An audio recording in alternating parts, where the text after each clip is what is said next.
কোবা কোবাতি কোবা শিখা বজাইল আরে মাইক দিদিন ହେଲା ଭଲ କାମ କରୁଥିଲା বজাও না ହଉ সে কোনটি ভালো আছে কোটে মৃদঙ্গ কোবা কোবাতি কোবা দব দব দব আরে এটা কোবা কହୁଛି না খোবা কହୁଛି নাই রে এ রগড়ি কি বলা কোবা কোবাতি কোবা বাদে বাদে পুঞ্চে পুঞ্চে পুঞ্চে দাই দাই দাই দাই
क्षमा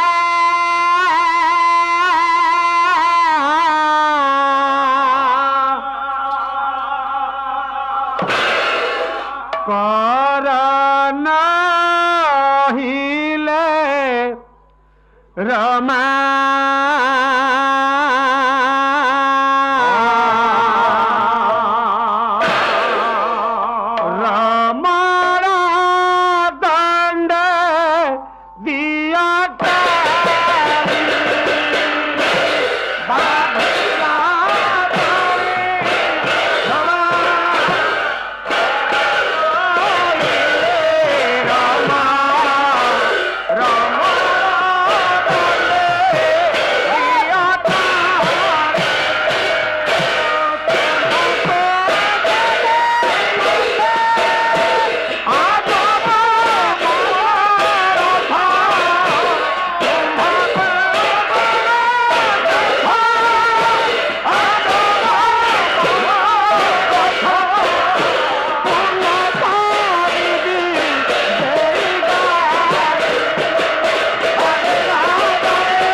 পিঠা গোলো গোলো গোলো গোলো যেতে খাবু সেতে ভালো পাখের নাই মেডিকাল কোঠে থেল মো বেল তুমি ভারি ভালো আর ডেরি করে ভাই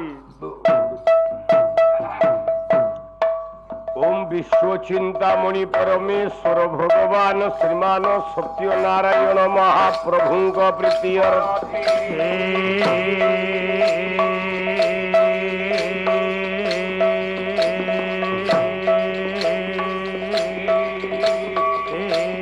परबे बोलो परम आनंदे एक बार हरे भोला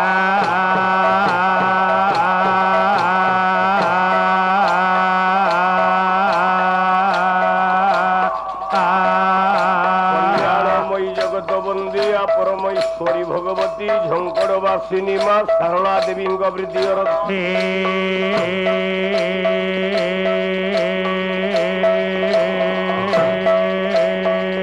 माँ बन दुर्गा देवी वृद्धि अर्थे श्रद्धा मम प्राण श्रीमान कपिलेश्वर महादेव वृद्धि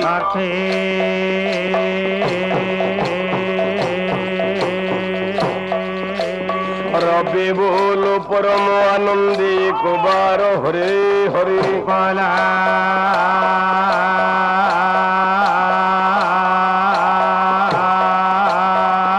प्रभु ही उंडीभूत अबाल वृद्ध वनिता ଦେବତା ମାନଙ୍କର କରନ୍ତୁ କଲ୍ୟାଣ ଶ୍ରୀ ସତ୍ୟ ନାରାୟଣ ପ୍ରଭୁ ହେ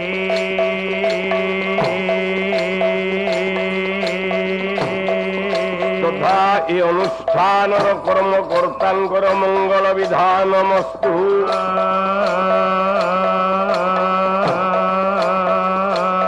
ସର୍ବେ ବୋଲ ପରମ ଆନନ୍ଦେ ଏକବାର ପଲା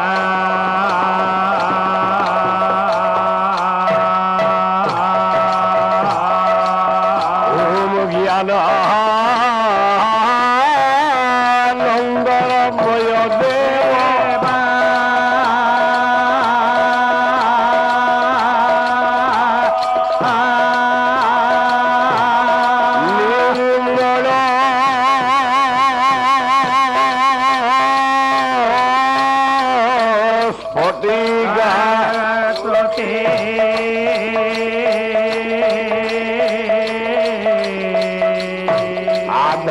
সর্ব বিধিয়ানাং বন্দে বাণী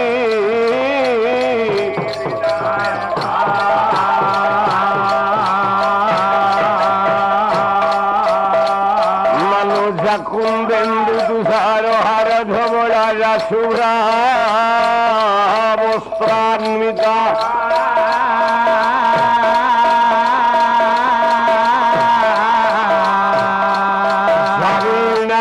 দণ্ডিত মণ্ডিত রাজা শ্বেত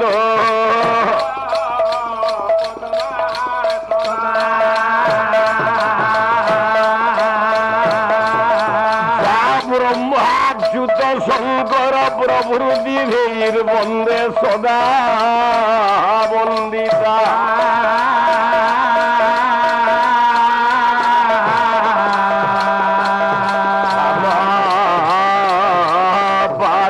ভগবতী সরস্বতী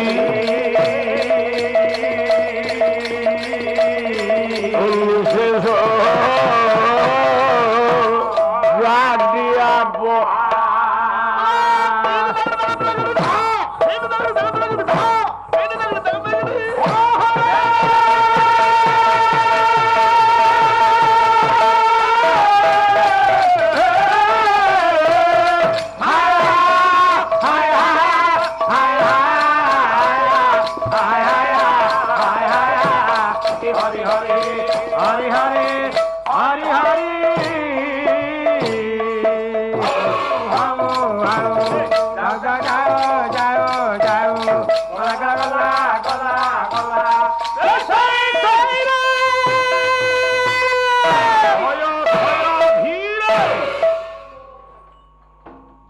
বললাম মাত্র শৈল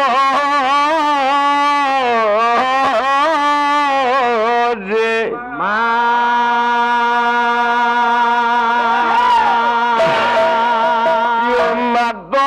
শৈল যে মা যে মা মাত্র শৈল যে মা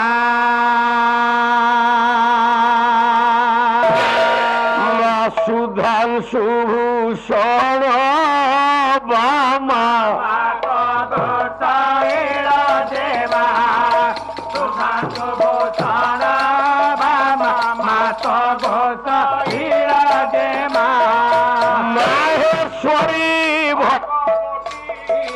মাহেশ্বরী ভগবতী বিঘ্ন বিনাশিনী দেবা ভূষণ মাত গোসাইল দেবা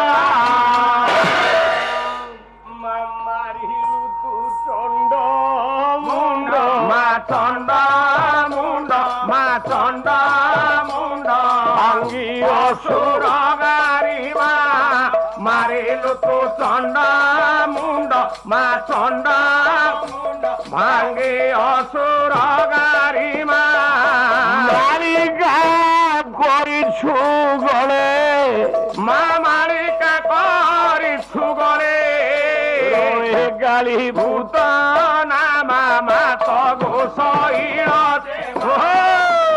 ভূষণ আমরে ইল দে মা মামার জোরা গরমা দোষ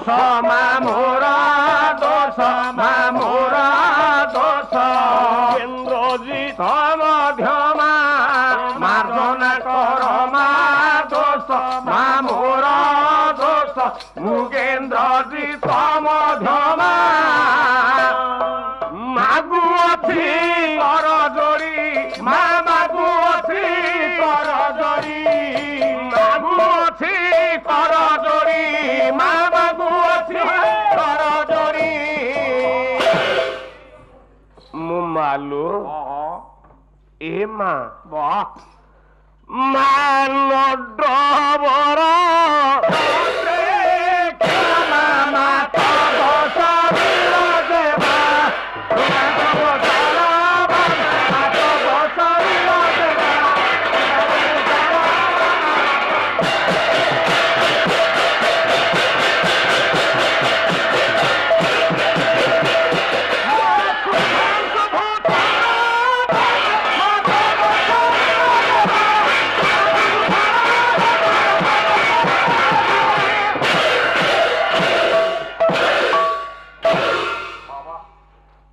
লিখিলে মেঘাঙ্গী বিগতম বরা সব শিবার বা ত্রিনেত্রা ঘোরা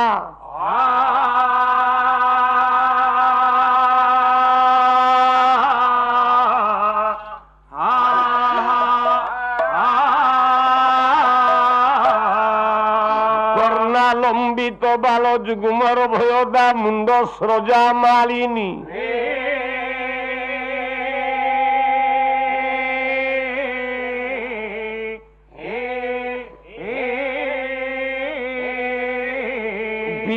তোর ধন্য হিমরুচ শিরদিরং খড়গজ সর্বীয় করে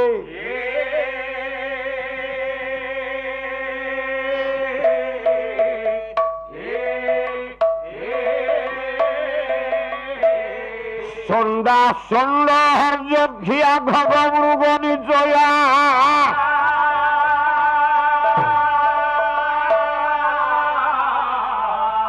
বন্দে সদা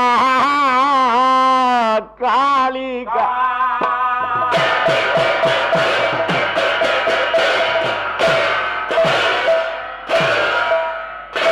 বন্দে সদা কালিকা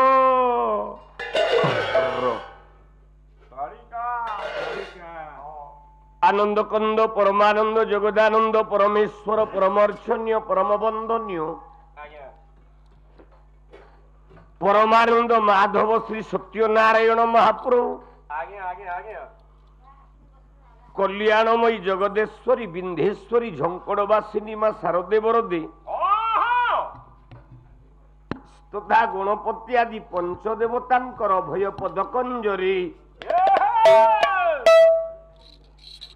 ଚିତ୍ତମନକୁ ଅର୍ପଣ କଲା ପରେ ସ୍ୱାଇଁରେ ସାରେ ପୀର ଦରବାର ଉପରେ ମଙ୍ଗଳାଚରଣ ରୂପକ ଷୋଳକୋଟିଏ ଉପଢୌକନ ଦେଇଛି।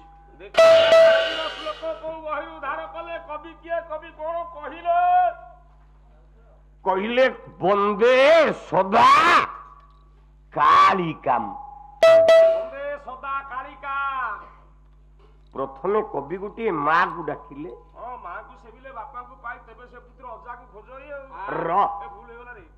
ସେ କାଳିକା କିଏ ନା ମେଘାଙ୍ଗୀ ବିଗତମ୍ବରା ଶବ ଶିବର ବା ମେଘାଙ୍ଗୀ ନା ମେଘଯୁକ୍ତ ଅଙ୍ଗୀ। ମେଘର ରଙ୍ଗଟା କଣ ରେ ଦେଖିବାକୁ କାଳିଆ ଆଜ୍ଞା ଆମେ ନିଜେ ପାଠ ପଢିଛେ ପଞ୍ଚମ ଶ୍ରେଣୀ ସାହିତ୍ୟ ବହି ଜାତୀୟ ପକ୍ଷୀରେ କୋଲା କୋଲା ମେଘ ଦେଖି ନାଚେ ମୟୂର କୋଲା ମେଘ ଦେଖି ନାଚେ ମୟୂର ଦେଖି ନାଚେ ମୟୂର କୋଲା ମେଘ ଦେଖି ନାଚେ ମୟୂର ରୂପ ଦିଶେ ତାର କି ମନୋହର ରୂପ ଦିଶେ ତାର ଆମେ ହଲି ଗଲେ କାହିଁରେ କଣ ଏତେ ଭିଡକୁ ଖିଆଯିବ। ମେଘର ରଙ୍ଗ ହଉଛି କଳା। अरे बुद्धा पे मानो थेला रे अरे बुद्धा की आयुष्मान भव हो अबे तू ओले दे तो मनो तो जोगी मु आइले नु हेरी नारायण मंगल कर हां तू जा आ ओलो सब छाड़ी नी तो आ ये मानी होने रे अरे एडी अरे पुआ को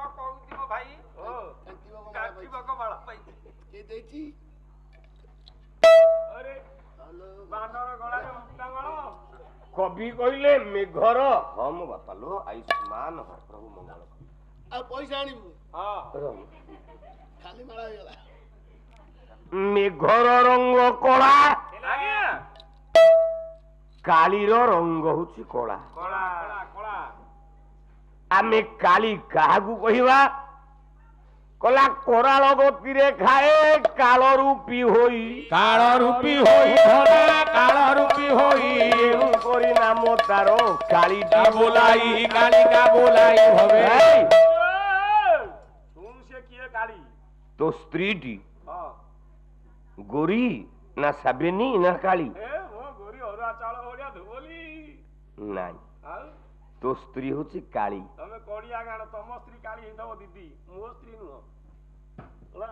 এই চমড়াটাকে ଦେଖିକି ଭାବୁଛୁ তো স্ত্রী গরি নୁହ কালী আচ্ছা ভাই স্ত্রী তো স্ত্রী গরি ହେଇଥିବେ ରାଜା ଶୁଣିବାକୁ ଯାଉଛି ଆଉ ଚୁପ୍ ତୋ ସ୍ତ୍ରୀ ବି କାଳୀ କେମିତି ଆରେ ରହମ କାହିଁ ଭଲ ଭଲ ହଉଛୁ ଏଠି ଆମେ ଯେତେ ଅଛେ ସମସ୍ତଙ୍କ ସ୍ତ୍ରୀ କାଳୀ ମୋ ସ୍ତ୍ରୀ ବି କାଳୀ ମାରଣ କେମିତି କାଳୀ ସ୍ତ୍ରୀ କେମିତି କାଳୀ ମନବୋଧ ଚଉତିଶା ଧାଡିଏ କହିଲା କହୁନାହାନ୍ତି କଲା ଯାହାକୁ ତୁ ବି ଭାଇ ହେଲୁ ସଖା ଦେଇ ହୋ ସଖା ଦେଇ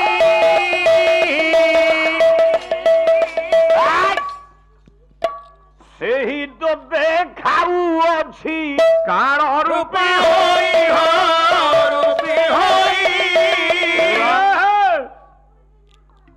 ଆମେ କହେ ବ୍ରହ୍ମା ହେଲେ ସୃଷ୍ଟିକର୍ତ୍ତା ବିଷ୍ଣୁ ହେଲେ ପାଳନ କର୍ତ୍ତା ଶିବ ହେଲେ ସଂହାର କର୍ତ୍ତା ଆଜ୍ଞା ଠିକ କଥା ଆଜ୍ଞା ନା ନାଇଁ ଆଜ୍ଞା ହଁ ହଁ ଇଏ କଣ ଠିକ ଆଉ ନା କଣ ବ୍ରହ୍ମା ସୃଷ୍ଟିକର୍ତ୍ତା ନୁହନ୍ତି ନାଇଁ ଶିବ ସଂହାର କର୍ତ୍ତା ନୁହନ୍ତି କେନ୍ଦୁଝରରେ ପାଲା ଗାଇଲା ବେଳେ ଆଜ୍ଞା ମାଇପି ପଞ୍ଝା ବିଲୁକୁ ଯିବେ ହେ ହେ ମାଇପି ପଞ୍ଝା ଧାନ ବୁଣିବେ ହେଲା ଅଣ୍ଡ୍ରି ପୁଅ ଧବ ଖାଲି ଟିକେ ହଳ କରିଦବ ବୋଲେ ଚାଷ କରିଦବ ତା କାମ ଅଛି କି ମାଇପି ପଞ୍ଝା ଧାନ ରୋଇବେ ହଁ ଧାନ କାଟିବେ ଧାନ ଆଣି ଘରେ ଗଦେଇବେ ବାଛିବେ ସାର ବି ପକେଇବେ ବିଲ ବାଛିବେ ସାର ପକେଇବେ ହଁ ଅଣ୍ଡ୍ରି ପୁଅ ଦିନ ଯାକ ବସିକି ତାସ ଖେଳୁଥାଉ ବାବା ଯେମିତି ଧାନ ଅମଳ ହେଇକି ଘରକୁ ବାଢିକି ଆସିବ ବେଙ୍ଗଳା ଟିକେ କରିଦବ ହଁ ସେ ପଚାରିବ ଭାଇ କେତେ କୋଉଠି ଧାନ ହେଲା କହୁଛି ଏ ବର୍ଷ 80 ଭରଣ ପାଇଛି ରେ ନା ଏ ବର୍ଷ 80 ଭରଣ ଧାନ ପାଇଛି ବାହ କିରେ ତୋ ଭାରିଜା ତ ସବୁ ଗଲା ତୋ ନାଁଟା କେମିତି ହେଲା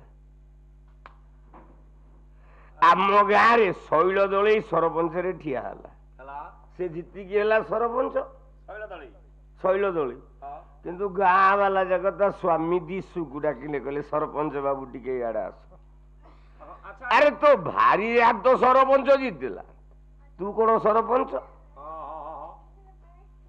ଜୀବନ ଚର୍ଯ୍ୟାରେ ନାରୀର ତିନିଟା ରୂପ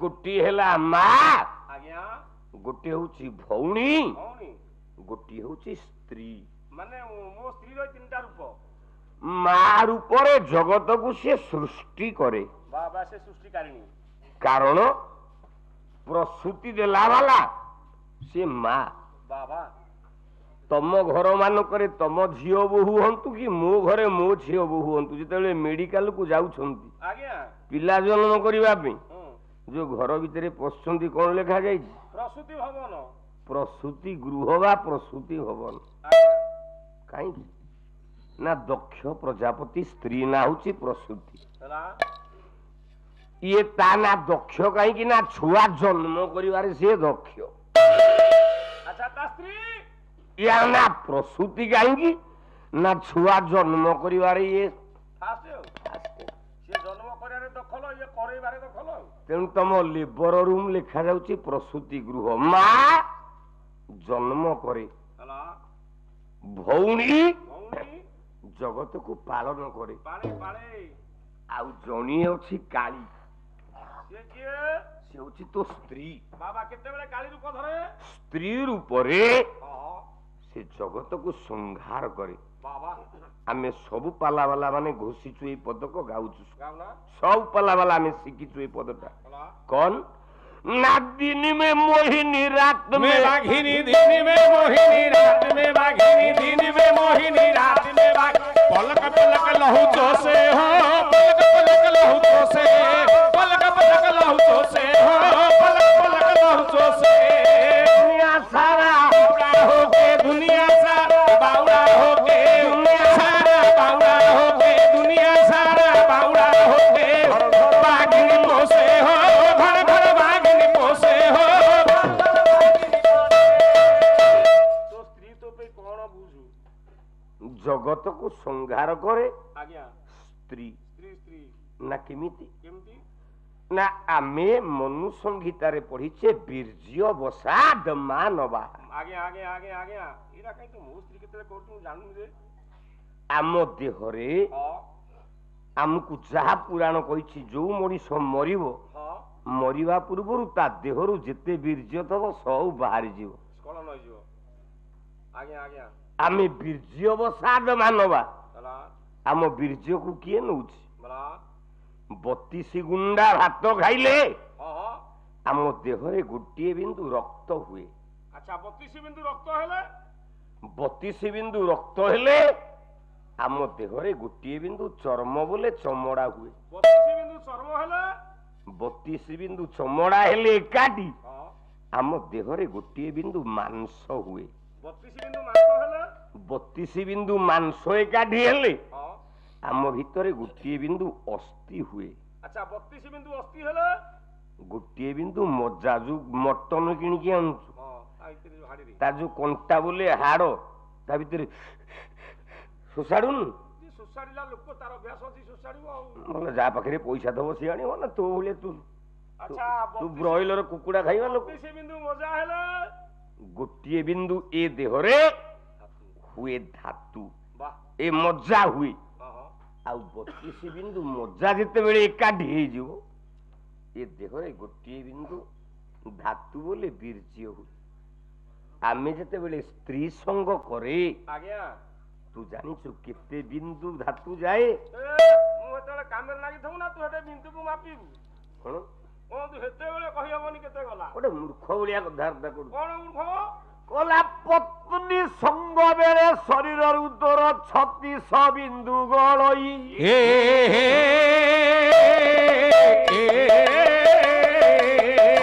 बिंदु जे बिंदु उत्पत्ति को 3 मास डिला गई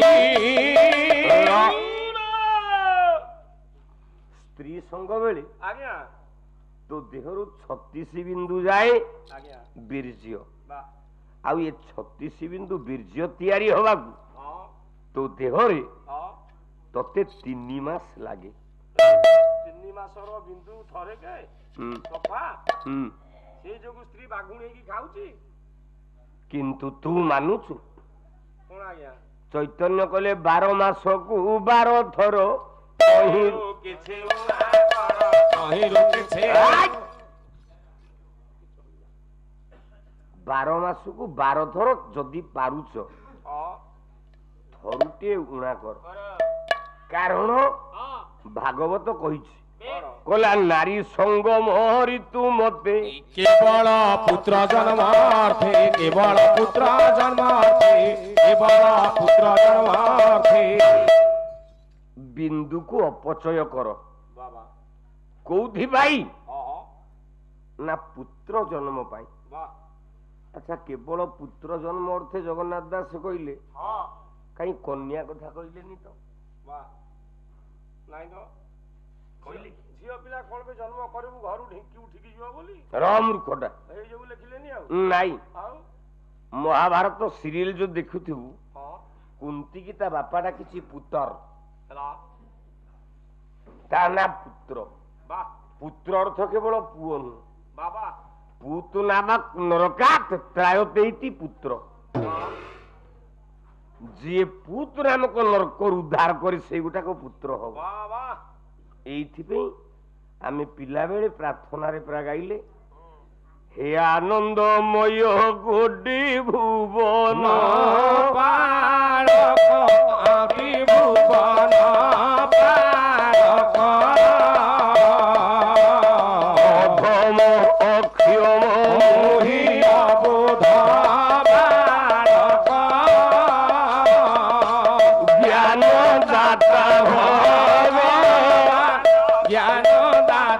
ভগবান শুভ বুদ্ধি দিয় দিব্য জ্ঞান। কবি কোন কইলি হে আনন্দময় কোটি ভুবন পাଳକ অধম অକ୍ଷମ ମୁହିଁ ଅବୋଧ ବାଳକ। ଆରେ ଝିଅ ପିଲାମାନେ ତମେ ଯେତେବେଳେ ସ୍କୁଲରେ ପାଠ ପଢୁଥିଲ ତମେ କଣ କହିଛ ଅଧମ ଅକ୍ଷମ ମୁହିଁ ଅବୋଧ ବାଳିକା କହିଛ? ନାଇଁ ବାଳକ। ତମେ କଣ ବାଳକ? ନାଇଁ ତ। ତାହେଲେ ବାଳକ କେମିତି କହିଲ? ତାହେଲେ ତମେ ବି ପୁଅ ପିଲା। ନାଇଁ ବାଳକ ଅର୍ଥ ହଉଛି ପୁତ୍ର, ବାଳକ ଅର୍ଥ ହଉଛି କନ୍ୟା। ହେଲା ହେଲା ହେଲା କେମିତି ନା ଆମେ ସମସ୍ତେ ହେଲେ ଜୀବ। ଆମେ ସମସ୍ତେ ହେଲେ ଜୀବ। ଆମେ ଜୀବ ଯେତେବେଳେ ଆମେ ସମସ୍ତେ ଗୋଟିଏ ଗୋଟିଏ କନ୍ୟା। ବାବା ମୁଁ କହୁନି ପ୍ରମାଣ ଟିଏ ଦଉଛି। କଣ କହିବ? ତ୍ରେତୟା ଯୁଗରେ ଭଗବାନ ମର୍ଯ୍ୟାଦା ପୁରୁଷ ରାମ ସୀତାଙ୍କ କଥାରେ ଗୋଡେଇଲେ ଗୋଟେ ହରିଣ ପଛରେ, ମାରିଚ ପଛରେ ନା ଭୁଲ କହୁଛି ଆଜ୍ଞା? ଆଚ୍ଛା ଆକୁ କବି ରୂପ ଦେଲେ କଣ କହିଲେ? କଣ ମାରିଚଟା ଅଣ୍ଡ୍ରି ପୁଅ ନା ଝିଅ ପିଲା? ମାରିଚ ଅଣ୍ଡ୍ରି ପୁଅ। ଆଜ୍ଞା। ଆଚ୍ଛା ସେ ହରିଣ ହବ ନା ହରିଣୀ ହବ? ହରିଣ ହବ। ହରିଣ ହବ। କିନ୍ତୁ ଆଜ୍ଞା ବିଚିତ୍ର ରାମାୟଣରେ ବିଶ୍ୱନାଥ ଖୁଣ୍ଟିଆ କହିଲେ କଣ କହିଲେ? କହିଲେ ହେ ମୋ ହରିଣୀ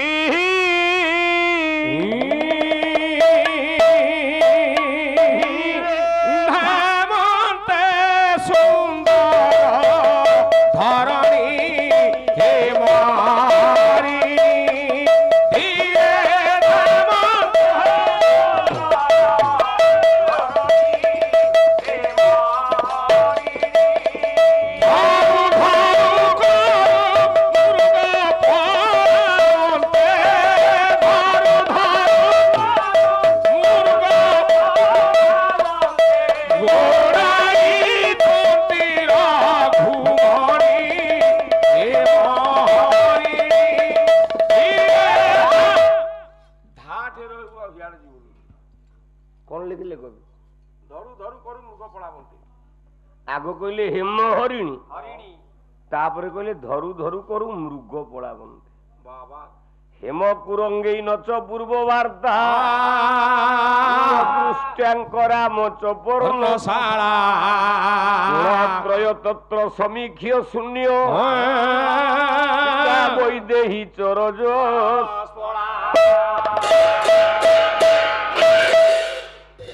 ଗୋଟେ ଜାଗାରେ ଲେଖା ହେଲା ମୃଗ, ଗୋଟେ ଜାଗାରେ ଲେଖା ହେଲା ମୃଗୀ ବୋଲେ ହରିଣୀ। ମାରିଚଟା ଅଣ୍ଡ୍ରି ପୁଅ। ଆମେ ଏଠି ଯେତେ ବସିଛେ ଅଣ୍ଡ୍ରି ପୁଅ କେତେ ଜଣ ହାତ ଟେକିଲ? ପରିଚୟପତ୍ର ପାଇକି ବଇଚା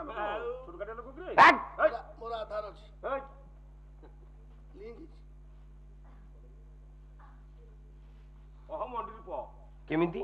ଆମ ଗାଁରେ ଆମ ସରପଞ୍ଚ ଦେଇ ଦେଇଛି ଭୋଟର ପରିଚୟ ପତ୍ର, ଲେଖା ହେଇଛି ମଦନ ମୋହନ ସ୍ୱାଇଁ ବ୍ୟାକେଟରେ ପୁରୁଷ ଆଣ୍ଡ ଅଣ୍ଡିରା। ଅଣ୍ଡିରା କେବେ ଲେଖା ହେଇ ନଥିବ, ପୁରୁଷ ଲେଖା ହେଇଛି। ଯେତେ ବାବୁ ମାନେ ବସିଛ ଆପଣଙ୍କ ଆଧାର କାର୍ଡ ହଉ କି ଭୋଟ କାର୍ଡ ଚେକ୍ କରନ୍ତୁ, ପୁରୁଷ ଲେଖା ହେଇଛି ନା ଅଣ୍ଡିରା ଲେଖା ହେଇଛି? ପୁରୁଷ ଲେଖା ହେଇଛି। ପୁରୁଷ ହେଇପାରିବ, ଅଣ୍ଡିରା ହେଇପାରିବ। କଣ ପୁରୁଷ ଯିଏ ଅଣ୍ଡିରା ସିଏ ନୁହଁ? ନାଇଁ, ପୁରୁଷ ଅଲଗା ଅଣ୍ଡିରା ଅଲଗା। ଆରେ ପୁରୁଷ ପୁଟି ହେଉଛି ପୂର୍ବରୁ, ରୁଟି ହେଉଛି ରୁଣ୍ୟ କରେ, ସରେ ସମ୍ୟକ ଭାବରେ ତୁ ସୃଷ୍ଟି ହେଇଛୁ। ତେଣୁ ମୁଁ ହେଲି ପୁରୁଷ। ତେଣୁ ପୁରୁଷର ଅର୍ଥ ଗୋଟେ ନାରୀ। ଭୋଟର କାର୍ଡରେ ଲେଖା ଯାଇଛି ରଶ୍ମିତା ବେଉରା, ଲିଙ୍ଗ ଲେଖା ହେଇଛି ସ୍ତ୍ରୀ ଲେଖା ଯାଇଛି। ସ୍ତ୍ରୀଲିଙ୍ଗ। ନାରୀ ଲେଖା ହେଇଛି କି? ନାଇଁ। ଆପଣ କୁହନ୍ତୁ ଲେଖା ହେଇଛି ନାରୀ? ନାଇଁ, ଲେଖା ହେଇଛି ସ୍ତ୍ରୀଲିଙ୍ଗ। ତେଣୁ ଏଠି ଯେତେ ବସୁଛନ୍ତି ଏଠି ସମସ୍ତେ ହଉଛନ୍ତି ନାରୀ। ଆମେ ସମସ୍ତେ ନାରୀରେ ଝିଅ ପିଲା। କାହିଁକି ନା ଜଣିଏ ପୁରୁଷ, ସିଏ ହେଲେ ଓଡିଆ ଭାଗବତରେ ଜଗନ୍ନାଥ ଦାସ କହିଲେ କହିଲେ ଏକଇ ପୁରୁଷ ମୁରାରୀ ଘଟେ।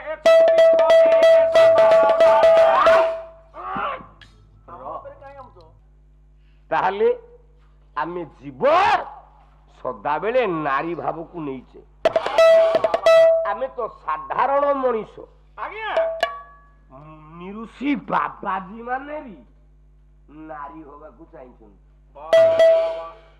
किए से बाबा मु प्रमाण देवी ना हां एटा जणा पड़ जाउची सारथी बाबा रबे कहला सारथी बाबा से सारथी नुह कि पाखरे झिंटी शासन सूर्या बाबा भी नुह से बाबा किए बाबाजी थे 16,000 ब्रह्ममय भगवान राम जाउछंती मां सीता को नहीं वैदेही सविलास कवि सम्राट उपइंद्र भंज भंज नथले पाला हबो कवि जाकरे भंज सारे काठ जाकरे मंज सारे ताळ जाकरे झांझ सारे गां रे जंगल रे हाथी सारे गां रे कुटी सारे मनुष्य जाकरे बांझ सारे एटा कहितली सुगिनी बस 16,000 बाबाजी राम को देखुछन देखे पुरुष जनक बाघरे नारी हुए बाबा आमे समस्ते नारी एठी केही गोटे अंड्री पुआ तमे बसिन सब जाक नारी भंज कहिले कोला बिहारू बिहारू दंड कारणे बिहारू बिहारू दंड कारणे वृंदा वृंदा ऋषि देखि सपुरे वृंदा वृंदा ऋषि देखि सपुरे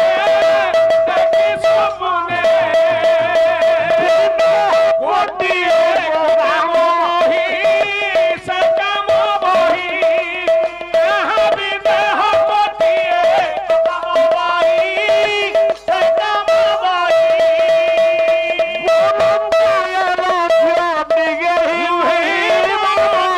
श्याम काहुए थिला बनर श्याम काहुए थिला बनर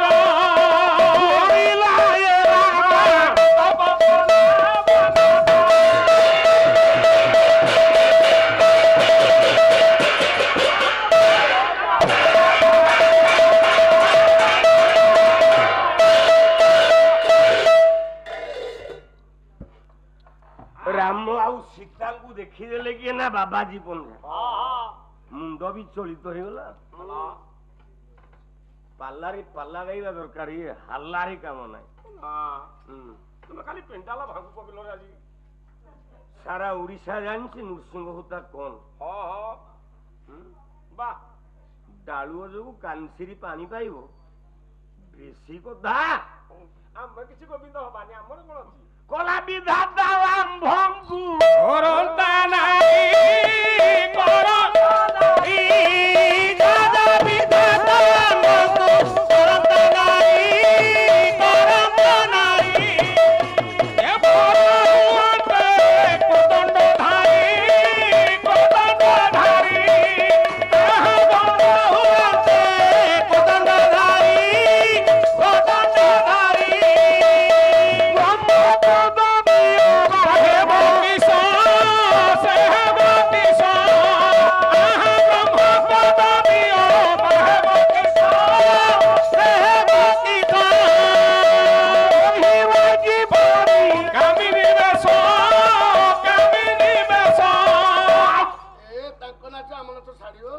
कला विचारू पुलकित पुलकित शरीर विचारू पुलकित शरीर विचारू पुलकित होला धुरवा दुर्वा कहीं ए इटाम दुर्वाई पछरे कला विपथु पथु आउजी वृक्षर विचारू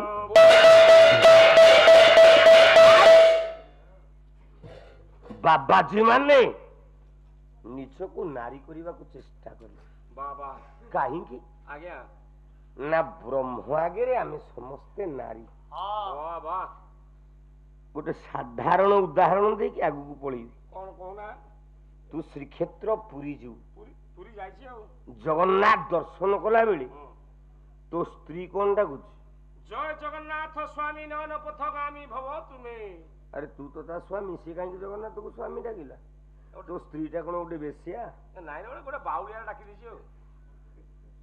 अच्छा तू जाऊ श्रीक्षेत्र जगन्नाथ दर्शन करू तू जगन्नाथ कौन डाकु जय जगन्नाथ स्वामी नयन पथगामी आ तू तो अंड्री पो तू कौन स्वामी डाकु तामाने से मोर स्वामी मो स्त्री रो स्वामी तो मार स्वामी तो भौणी रो स्वामी तो झियर स्वामी तो पुअर स्वामी तोर स्वामी खाली मोरी घर ना तम घरे मो घरे ना मो दिह ताती जाइथला मु कहली मोर कुटिया किरे समझी कर हले चलियो तेणु ब्रह्म आगरे समस्ते नारी भाव को धरंती भाव नहले प्रभु नाई रे स्वामी भाव को धरी लागे तृतीय पांडव अर्जुन गांडीवधारी अर्जुन रे दुजटी स्त्री के स्वामी निंदा सही पारिबनी नहीं नहीं नहीं ता स्वामीटा गोटे कुष्टिया होता गोटे लेपर्सी वाला होता सीता स्वामी वाह स्त्री के स्वामी कथा सही पारिबनी निंदा सही पारिबनी वाह वाह वाह वाह पुराण भितरे अर्जुन कृष्ण निंदा सही पारेनी बाबा सदा बेले कृष्ण को मुंडिया मारी की डाके अर्जुन बाबा बाबा जहा को अभिराम परमंगस धारिए कहले कौन कहले जहा मु करयंत रबाय रे रही अंतर रही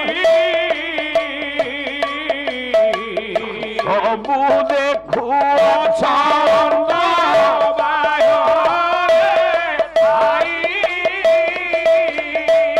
लुचि पड़ाई आही लुचि पड़ाई आही गेले गले तेरे प्रभु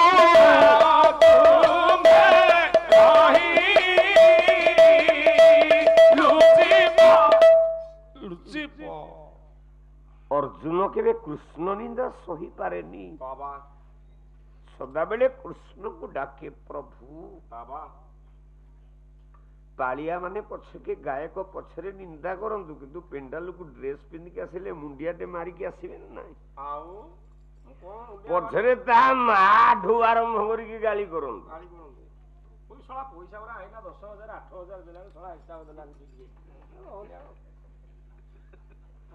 किंतु बसा घर को आसिला बेले पेंडाल को बसारू गोटे भगरे मुंडिया मारी के आसिया कथा नहले काल डाकिबेनी मुहि जंत्र तुम्भे जंत्री जुगे जुगे प्रभु जुगे जुगे नहेले तुम्भे खेइबो का संगे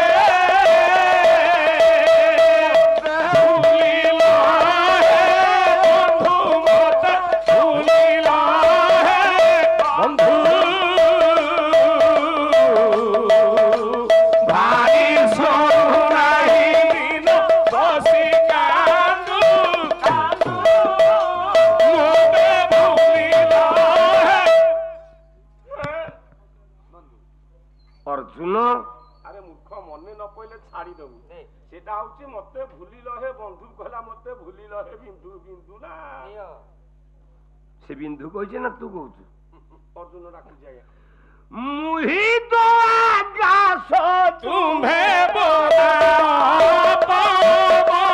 तुम्हें बोला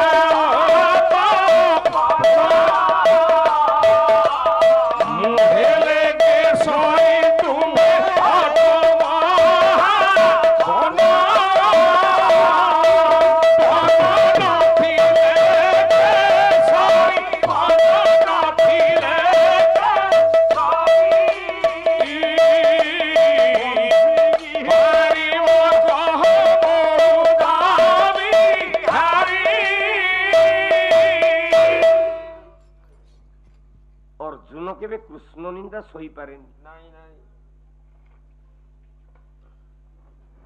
बेले बेले जिते बड़ मनीष हो आज्ञा ताके कलंक हां कलंक नै मो भलिया लोकटे कलंक अछि आ ताको आपण काटी परिबे ନା ବିଷ୍ଣୁ ଭଳିଆ ମହାବୁ ତା ଛାତିରେ ବାଜିଛି ଗୋଟେ ବ୍ରାହ୍ମଣ ବୋଲି ଶିବ ଭଳିଆ ମହାବୁ ଗୋଟେ ଷଣ୍ଢ ଚଢା ଆଜ୍ଞା ଆଜ୍ଞା ଆଜ୍ଞା ଷଣ୍ଢ ଉପରେ ଯାଏ ମାକୁ ହରଣ କରି ବା ସେ ମା ନିଆ ବ୍ରହ୍ମା ଭଳିଆ ମହାବୁ ସିଏ କଣ କରିଛି ଦେଖ କେଡେ କେଡେ ଠାକୁର କେମିତି କଳଙ୍କ ଲାଗିଛି ବ୍ରହ୍ମା ଭଳିଆ ମହାବୁ ସେ ଆଉ କିଛି ପାଇଲାନି ନିଜ ଝିଅକୁ ବଳାତ୍କାର ବୋଲି ରେପ୍ କରିଛି ସୁନ୍ଦରମା ସଭାରେ ମୁଁ କହୁନି ଆପଣ ଯଦି ପଚାରିବେ ମୁଁ ପ୍ରମାଣ ଗୋଟି ଗୋଟି କରିକି ଦେବି କବି ସମ୍ରାଟ ଉପେନ୍ଦ୍ର ଭଞ୍ଜ ବହି ହେଲା ସୁଭଦ୍ରା ପରିଣୟ ବୋଲା ସୁର ସଭାରେ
ପାରୁନି କୃଷ୍ଣଙ୍କର ନିନ୍ଦା କାହିଁକି ଆଉ ଗୋଟେ ପଦ ଗାଉଛି ଗାୟକ କେଶରୀ ଉଦୟନାଥ ରଥ ଶର୍ମା ଏଇ ଅବିଭକ୍ତ ଖୋର୍ଦ୍ଧା ଜିଲ୍ଲା ଆଜି ନୟାଗଡ଼ ହେଇଯାଇଛି ଏଇ ଅବିଭକ୍ତ ଖୋର୍ଦ୍ଧା ଜିଲ୍ଲାର ପୁଅ ଗାୟକ କେଶରୀ ଉଦୟନାଥ ରଥ ଶର୍ମା ଆଉ ଧାଡିଏ କହିଛି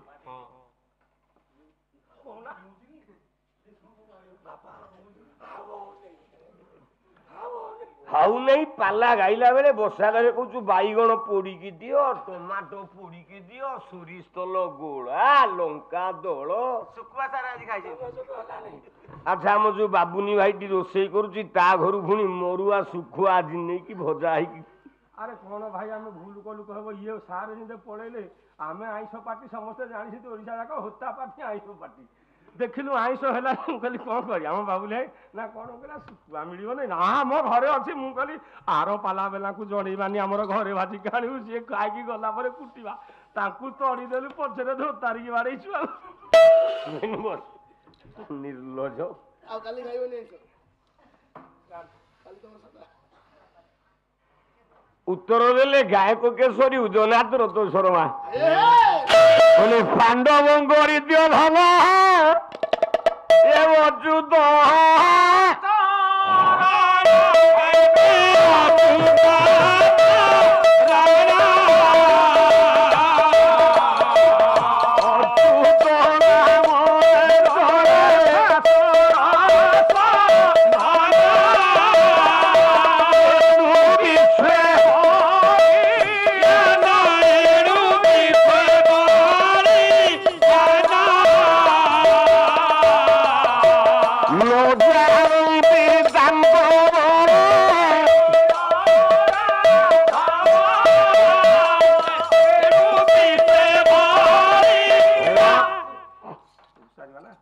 ଅର୍ଜୁନ ଆଉ ଶୋଇପାରିଲେନି ଉଠିଲେ କହିଲେ ହେ ବ୍ରାହ୍ମଣ ଏଠିକି ଆସ ତମେ କିଏ ତମେ ବାବୁ କିଏ ତମେ ମତେ ଚିହ୍ନିନ ମୁଁ ଜାଣିପାରୁନି ଚିହ୍ନି ପାରୁନ ମୁଁ କିଏ ନାଇଁ କିଏ କହିଲା ଧୈର୍ଯ୍ୟଟି ଯା ବୀର୍ଯ୍ୟ ଦେଖି ତୋଷେ ଦେଲେ ବର ତୋଷେ ଦେଲେ ବର ଏବେ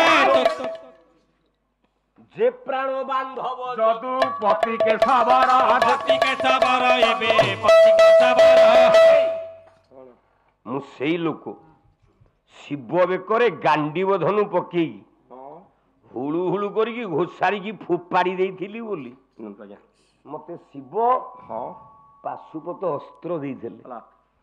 ବାବୁ ମୁଁ ସେଇ ଅର୍ଜୁନ। ହେଲେ ବାବୁ ଆପଣଙ୍କୁ ତ ମୋର ସେମିତି କିଛି କହିବାର ନାହିଁ। ମୁଁ ଆସିଥିଲି ଦ୍ୱାରକାଧୀଶ ଭଗବାନ କୃଷ୍ଣଙ୍କ ପାଇଁ। ବହୁତ ସ୍ୱପ୍ନ ଥିଲା। ମୋ ସ୍ତ୍ରୀ ହାଲିଆ ହେଇଗଲାଣି ବାବୁ। କାନ୍ଦି କାନ୍ଦି ନହି ଲୁହାର ହେଇଗଲା। 8ଟା ଛୁଆ ଜନ୍ମ କଲା, ଗୋଟେ ଛୁଆ ରହିଲେନି। 9 ନମ୍ବର ଛୁଆଟା ମରିଯାଇଛି। ଧରିକି ପ୍ରଭୁଙ୍କ ଏ ବ୍ରାହ୍ମଣୀ ତୁ ମୁଣ୍ଡିଆ ମାରୁନୁ ପ୍ରଭୁ। ଏଟା କେଡ଼େ ଉଲିଟା କିରେ? ଛୁଆ ଛୁଆ ବୋଲି ଭାଇଆ ହଉଛି, ମୁଣ୍ଡିଆ ମାରୁନି। ତ ଛୁଆ କଥା କହୁନ। 8ଟା ପିଲା ମରିଗଲେଣି। ତମ ପିଲା ବଞ୍ଚୁନାହାନ୍ତି? ନା ବାବୁ। ତାକୁ ଜମ ନେଇଯାଉଛି। ଜମ ନେଇଗଲା। ମୁଁ କଥା ଦଉଛି କଣ? ତମେ ଏଇଥର ବ୍ରାହ୍ମଣ ବ୍ରାହ୍ମଣୀ 2 ଜଣ ଯାକ ମିଳନ ହୁଅ। କୋଉଠି ହବୁ? ଆମ ଗାଁରେ। ଆଉ ଥରେ ମିଳନ ହେଲେ ପିଲା ହବ? ତ ମୁହଁକୁ ଲଜ୍ଜା ଲାଗୁନି? କହୁଛୁ କୋଉଠି ଆମେ ହବୁ? ନାଇଁ ନାଇଁ ମୋ ବ୍ରାହ୍ମଣୀ କହିଲେ ଆମର 9ଟା ପିଲା ହେଲେଣି, ମଲେଣି ସବୁଗୁରା, ଆଉ ହେରା ପିଲା କରିବାନି ବୋଲି ଆମେ ଆଇଥିଲୁ। ତମେ 2 ଜଣ ଯାକ କୃଷ୍ଣ ନିନ୍ଦା ନ କରି ହେଲେ ଆଉ ଥରେ ପ୍ରେମ ହୁଅ। ବାବା ବାବା ବାବା। ଯୋଉ ପିଲାଟା ଜନ୍ମ ହବ ସେ ପିଲା ମରିବନି। ମୁଁ କଥା ଦଉଛି। ମରିବନି? ନା ବ୍ରାହ୍ମଣୀ ଜମକୁ ସେ ଘର ଭିତରେ ମୁଁ ପୁରେଇ ଦେବିନି। ଏ ବ୍ରାହ୍ମଣୀ ଆଉ ଯଦି ତମ ପିଲାଟା ମରିଯାଏ ମୁଁ ସବ୍ୟସାଚୀ ନିୟମ କରୁଛି ବାବା। ଅଗ୍ନି ଭିତରେ ମୋ ନିଜର ଦେହଟାକୁ ଜାଳି ପୋଡିକି ମୁଁ ନିଜେ ମାରିଦେବି। ବ୍ରାହ୍ମଣୀ ପାଟି କରନି। ଶୁଣ, ଏ ବାବୁ କହୁଛନ୍ତି ଆମେ ଯଦି ଆଉ ଥରେ ମିଳନ ହବ ଆମର ପିଲା ହବ। ଦେଖ ତଥାପି ମୁଁ ଆଉ ବଳଦ ଗଲାଣି 8-9ଟା ଛୁଆ ହେଇକି। ଯାହା ବାବୁ କହୁଛନ୍ତି ତାଙ୍କ କଥାକୁ ମାନିବା। ଏଇଥରଟା ଗୁରା ପରିଶ୍ରମ କରିବା। ଏଇଥର ବାବୁ ସତରେ ରହିବଟି? ଶୁଣୁ ମୁଁ କହିବା କଥା କଣ କି ବାବୁ, ମାନେ 9ଟା ପିଲା ମରିଗଲେଣି। ବାବୁ ସେ କଥା ନୁହଁ, ମୋ ଦିହରେ ବଳ ନାହିଁ ତ ମୁଁ ହେଇ ଯୋଗୁ ପଚାରୁଛି। ଯଦି ପିଲା ନ ବଞ୍ଚିବ ପରିଶ୍ରମ ଯଦି ବଳ ନାହିଁ ତମର ନ ହଉ। ନାଇଁ ନାଇଁ ପ୍ରଭୁ। ଏ ବ୍ରାହ୍ମଣୀ ତୁ ବଲ ହନି। ଅଥଳନୀରେ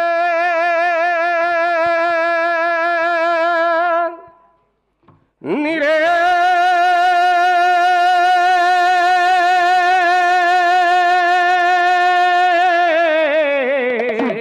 ଆତ୍ମା ସବୁକୁ ସମର୍ପଣ କରିଦେଲେ ବ୍ରାହ୍ମଣ ବ୍ରାହ୍ମଣୀ ଅର୍ଜୁନଙ୍କର ପାଦ ତଳେ।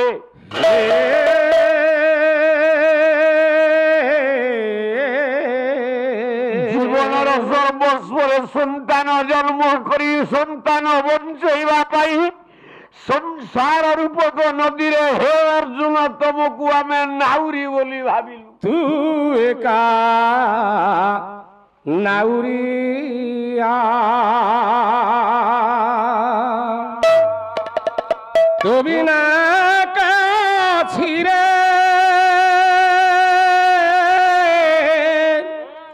ତୁ ବିନା କାଛିରେ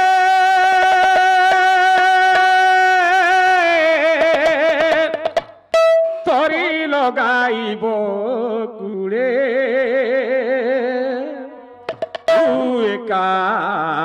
नाउरिया ओ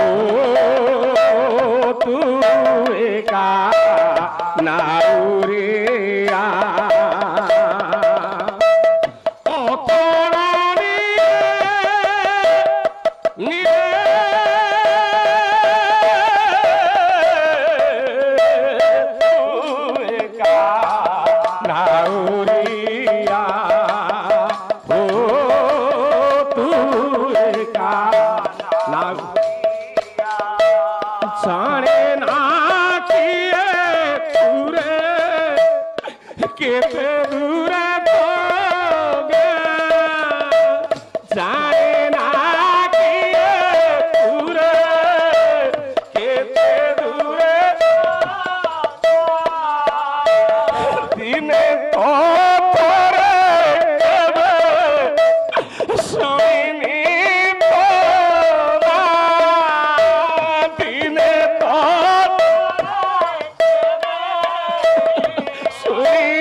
नाउरिया हो तू एका नाउरी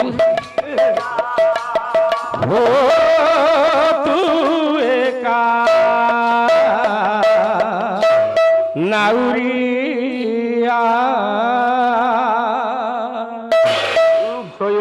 জগন্নাথ ব্রহ্মাণ্ড নায়ক तू एका नाउरिया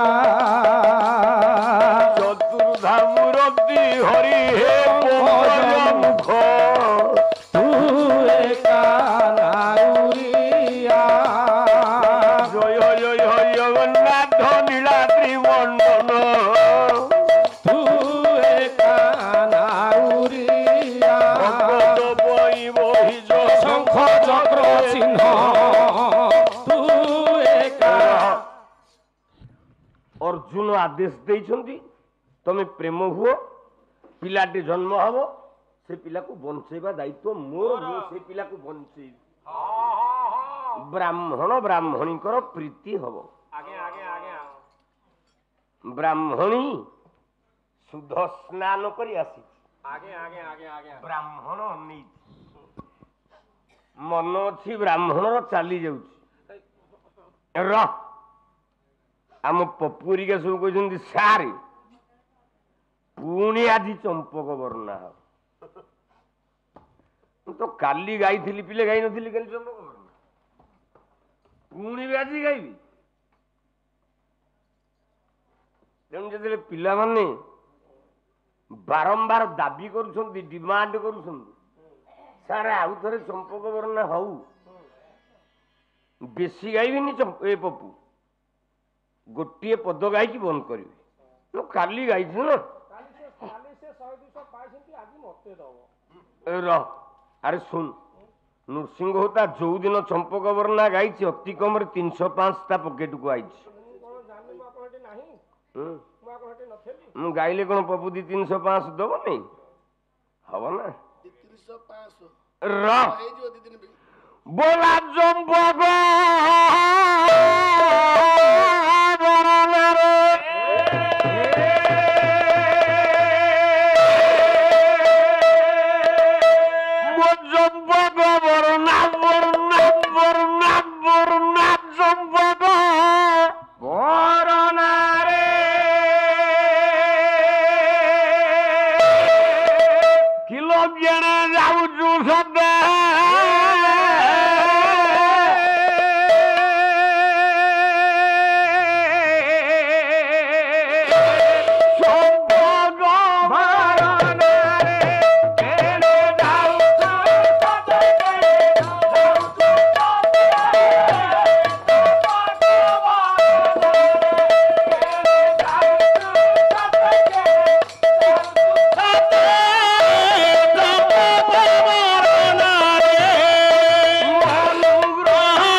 ସେ ମରିଗଲାଣି ମୋର ଡାହାଣ ତମ ବନ୍ଧୁ ଗାୟକ ରତ୍ନ ପ୍ରଭାତ ସାହୁ।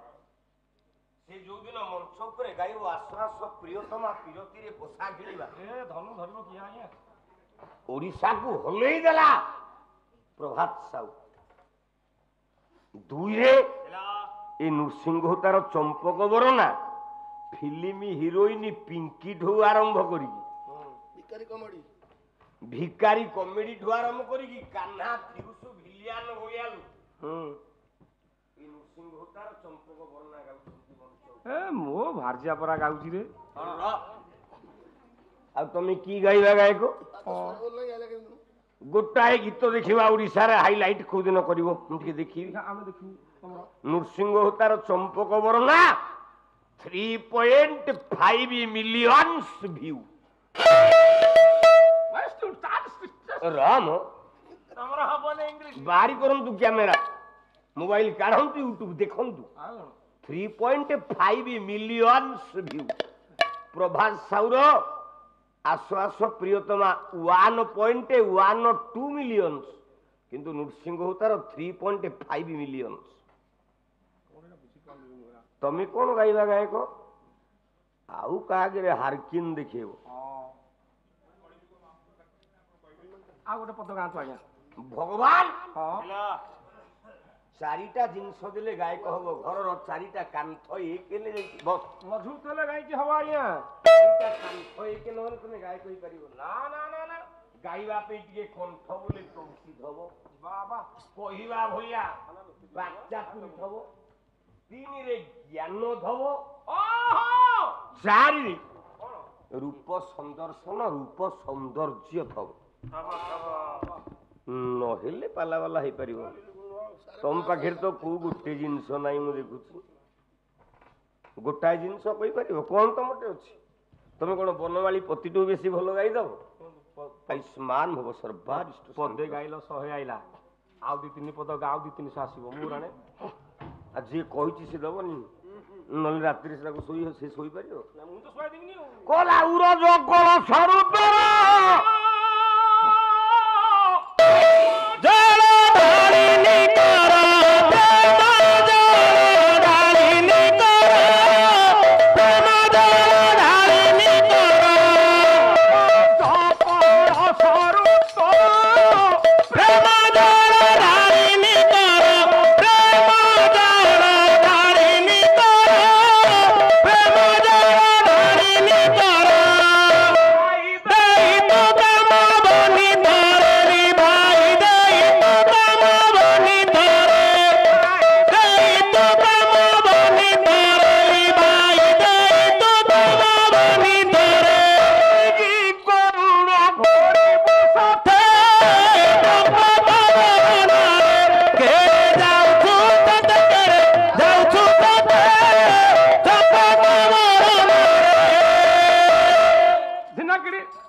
ପଇସା ଦବ ବୋଲି ଆମ ପପୁଟା ଉଠିକି ପଳେଇଲା କି? 500 ଟଙ୍କା ଥିଲା ରେଜା କରିବାକୁ ଯାଇଛି। ସେ ମତେ ଦେଇଛି କଣ ସନ୍ଧ୍ୟାବେଳେ ଫୋନ କଲା ଭାଇନା କଣ କରିବୁ ତମେ ରାତି ଯାକ ବାଡେଇ ହେଲେ ଟଙ୍କାଟି ନାହିଁ ଆମେ ପାହାର କଣ ନବି ହେଲା। ଓହୋ ହେ ଜଗନ୍ନାଥ କହିଲା ଭାଇନା କଣ ତମ ପାଇଁ ନେବି? ଆରେ ପାଲା ତ କାରଟା ଗୁଣ୍ଡ ହେଇଯାଇଛି ବାଇକରେ ଯାଉଛି ଧୂଳି ଗୁଡାକ ଆଖିରେ ବସୁଛି ଗୋଟେ ଡେ ନାଇଟ୍ ଚଷମା ଆଣିବି। ତଥାପି ଆମ ପପୁ ଟଙ୍କା 700 ଦେଇକି ମୁଁ ବି ଚଷମା ଗୋଟେ ଆଣିଛି। ହଁ ପାଣି ଭାଇନା ବସିଥିଲି ପପୁ ଆଣିକି 700 ଟଙ୍କାରେ ଗୋଟେ ଚଷମା ଦେଇଛି। ଆଉ ତୁ କଣ ଦଅନ୍ତୁ ଆଉ ଦେଲେ କଣ ମୁଁ ମନା କରିବି? ଏ ବ୍ରାହ୍ମଣ ଯେତେ ପାଇଲେ ହିଁ ହେବେରେ ଶୁଣୁନି ଭାଇ। ବ୍ରାହ୍ମଣକୁ ଶାନ୍ତି କରିପାରିବୁନି କିଆ ଆଉଛୁ କଣ? ସତ୍ୟନାରାୟଣ କୃପା କରନ୍ତୁ ତମ ପରିବାରର ମଙ୍ଗଳ ହଉ। ନହରକଣ୍ଟା ତ ଦେବ ଦେବବାବୁଙ୍କ ଘର ଗାଁ। ମୁଁ ତ ସେଠି 3 ବର୍ଷ ବାଦବାଲା ଗାଇଛି। ହଉ ଜଗନ୍ନାଥ କୃପା କରନ୍ତୁ ମଙ୍ଗଳ କରନ୍ତୁ ସର୍ବାରିଷ୍ଟ ଶାନ୍ତିରସ୍ତୁ। ଏଠିକି ବି ପମ୍ପାଲ 2 ବର୍ଷ ଆସିଛି କିନ୍ତୁ ଏ ଗାଁକୁ ଆସିନଥିଲି। ପାଣି ବୁହାଇ ବୁହାଇ ମୁଁ 3ଟା ଭାଙ୍ଗୁଛି ପାଣି ବିଲରେ ମାରୁଛି ମୁଁ କଣ କରିବି? ଶୁଣ अंतर आत्मारे ब्राह्मण ब्राह्मणी दी जन जाक प्रेम हो गले कला धियो समग्रे सगुण रुदार धी चतुर्णवोपमा विद्या पवना दिवा देवी हरि देवी हरिदानिवेश्वर ब्राह्मणी गर्भ है हाँ मु पाणिग्राही भाई ने भी 100 टंका दी जगन्नाथ कृपा करंतु से तो बड़ भाई ना मो जाति भाई मु कौन आशीर्वाद करि परिबि नारायण तंकर कृपा करंतु परिवार रो मंगल हो मु कलिजुग मामुटा कहि देबी मु किछि असुविधा नै मु कहिछि जो कुओरु जेते पानी बोही की जीवो से कुओ पानीटा सेते निर्मल हौ चा डाटी एति जळे गरम करि आनो रह ब्राह्मणी गर्भ हैला गर्भवती कोन कहू देखिया अरे मोहमबती अछि अगरबती अछि बत्ती कंपनी प्रबल गर्भवती को कंपनी कहू मु कहि परिबिनी हां बोलो बोलो कोन ता कोन ये जानि तू जानि कोन मोहम एकाठी हेले गोटे बत्ती तैयारी हबो मोहमबती हां हां हां हां अंगार एकाठी हे कि गोटे धूपकाठी होलिया तैयारी हेले से हबो अगरबती अगरबती जने गर्भवती केमती जानिबु कह हां मु गर्भवती हेइछि मु जानि माने मु गर्भवती हेइछि मु जानि तो गोडो देखिलु मुकेट मार पुरुष बोडा गर्भवती हेलु केमिति हम गर्भ हेइछि मु जानिनी तो गुप्पा गाली तू गर्भ होइतेलु मूर्खटा कोन कोन आ तू केमती गर्भ हो बस म तम मुंड छुंची का अरे हां मु मिछ मो जीवन रे करेनी माने मिछ मो जीवन रे हबनी भद्रक जो थर पाला सारी की फेरिले मो देह खराब हैला आपण मते कहले बारे तो देह खराब तू रेस्ट ने अरे पिले जण को देह खराब हो मुसे पालिया कोई तू बसी के दी पाला मु कहली निपो तू घर को जाउली आपण मते घर को तड़ी देले मु घर को गली मु कहली केते बसीबी डाक्टर खाला को गली मेडिकल डाक्टर कहले साहब बाबू कहले पुअरे तो देह खराब होइछि तू जा तू तो राति अनिद्रा प्रबल होछु काली सकाळ टिके परिसा धरि के आसीबू मु घर को आइली राति रे सोइली सकाळ उठिली प्रथम परिसा टी गोटे शिशी रे थोइली गली गाधेई के आइली परिसा नै कि साहब बाबू डाक्टर को देली साहब बाबू परीक्षा करिया को डाक्टर शिशी नै कि गलो परिसा किछि समय पर रिपोर्ट धरि के बाहरले मेडिकल भितर मु कहली सर नमस्कार कोन केमते हला से मु तांकु पचारुची मो रिपोर्ट कोन बाहरची से मो पाद ठो मुंड जाय अनौछुंदी काई कि तो देहरे कोन भारत मानचित्र होइछि मु भी सही कथा भाबिली मु कहली ये कोन मते तो अनौछि मु कहली सर कोन हेइछि कहूना ना अरे स्वाई तो परिश्रा रिपोर्ट जहा कहूची मु तो दिह कोन मु कहली सर मु परिश्रा रिपोर्ट कोन कहिला ना तो परिश्रा रिपोर्ट कहूची तू गर्भ अछु नै नै नै मु बसिबी एटा डाक्टर ना गोटे मोछि मु भी सही भाबिले ना डाक्टर ता ना मोछि जा मु कहली अरे डाक्टर कोन मु परिश्रा रिपोर्ट कहूची मु गर्भ अछि हौ हेला मु जदी गर्भ अछि अछि मते गर्भ किए कोला मु कारण खोजिले चिंता कली पाला को मु जाउची मो जीवन रे मो सार को छाड़ी के मु किछि करिनी जोठे खाइबु दिजन जाको जोठे बसिबु दिजन जाको हसिले दिजन जाको मु सुए केवल मो सार पाखरे आ कोन मो सार नाही मु भाबिली मुंड खराब हेलानी नहीं मु भाबिली मते गर्भ किए कोला घर को आइली मनुटा भारी दुख मो साड़ी टी थला घरे सी मते बारू को दांडू को बारी खोजी लगी नना केते बेला आसीबे मु जेमते जाके पहुंची गली चट की पळे आला कहला नना मु कहली कोन किलो ना डाक्टर जो परिश्रा ने की गला कोन रिपोर्ट बाहरला कोन कहले मु कहली मते तू किछि कहनी ना कोन हेइछि कहू न तू मु कहला तू कोन हसु की पचारछु ना कोन हेइछि मते कहू न मु कहली डाक्टर कहूची मु गर्भ अछि सेउटा हसिला मु कहला तू कोन हसुचु मते किया गर्भ कला मु कारण खोजुती तू हसुचु ना ना तुमको परा गर्भ मु करि दैछि तो जिटिके चुमकिनी बस मु भी हाथ जोडुची आज्ञा मु कहली हलो तू मते केमते गर्भ कलु ना तमे जो परिश्रा करके घरे थोई देकी गाधेई गलो सेतिकी बेले मु घर ओळो ओळू परिश्रा शिशिटा ढळी गला मु कहली काले तमे रागीबो मु निजे परिश्रा करके शिशिरे थोई देछि तमे मो परिश्रा लेकी चेक करचा कोन मु गर्भ करनी आ गां गला कोने चुमकिनी बस चाउळर भात सबुठी रंधात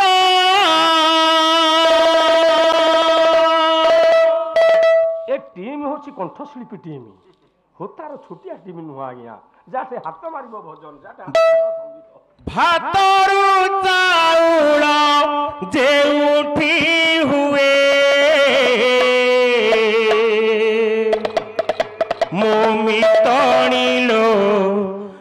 ଜଗନ୍ନାଥ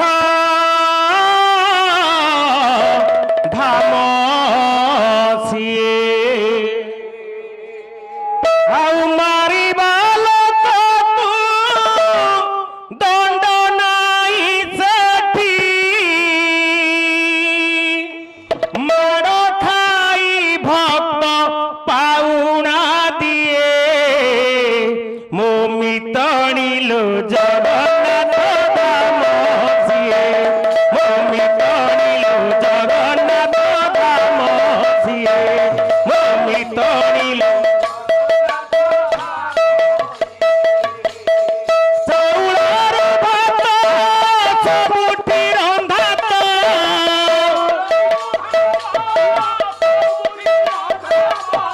ଭାତରୁ ଚାଉଳ ଯେଉଁଠି ହୁଏ ମୋ ମିତଣିଲୋ ଜଗନ୍ନାଥ ଧାମ ସିଏ ମୋ ମିତଣିଲୋ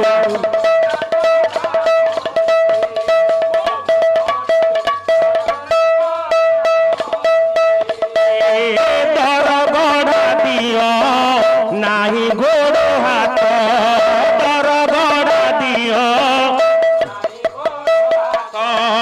ପୂର୍ଣ୍ଣ ବ୍ରହ୍ମ ବୋଲି ଜାଣନ୍ତି ଜଗତ ପୂର୍ଣ୍ଣ ବ୍ରହ୍ମ ବଡ଼ ଭାଇ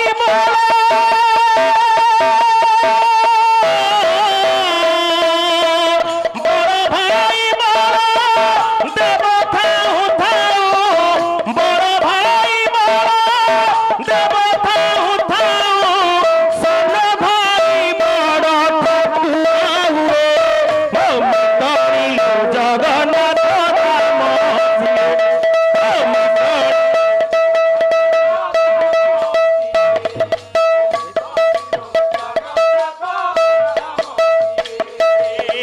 ମହଣ ମହଣ ସୁନାରୁ ପଠାଇ ମହଣ ମହଣ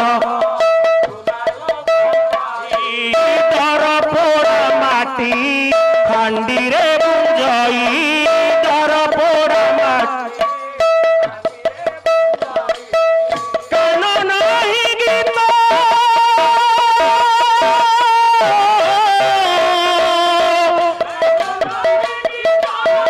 ଗୋବିନ୍ଦ ଶୁଣୁଛି କାନ ନାହିଁ ଗୀତ ଗୋବିନ୍ଦ ଶୁଣୁଛି ଚକାଟି ମେଲି ପହର ଯାଏ ମୋ ମିତଣିଲୋ ଜଗନ୍ନାଥ ଧାମ ସିଏ ମୋ ମିତଣିଲୋ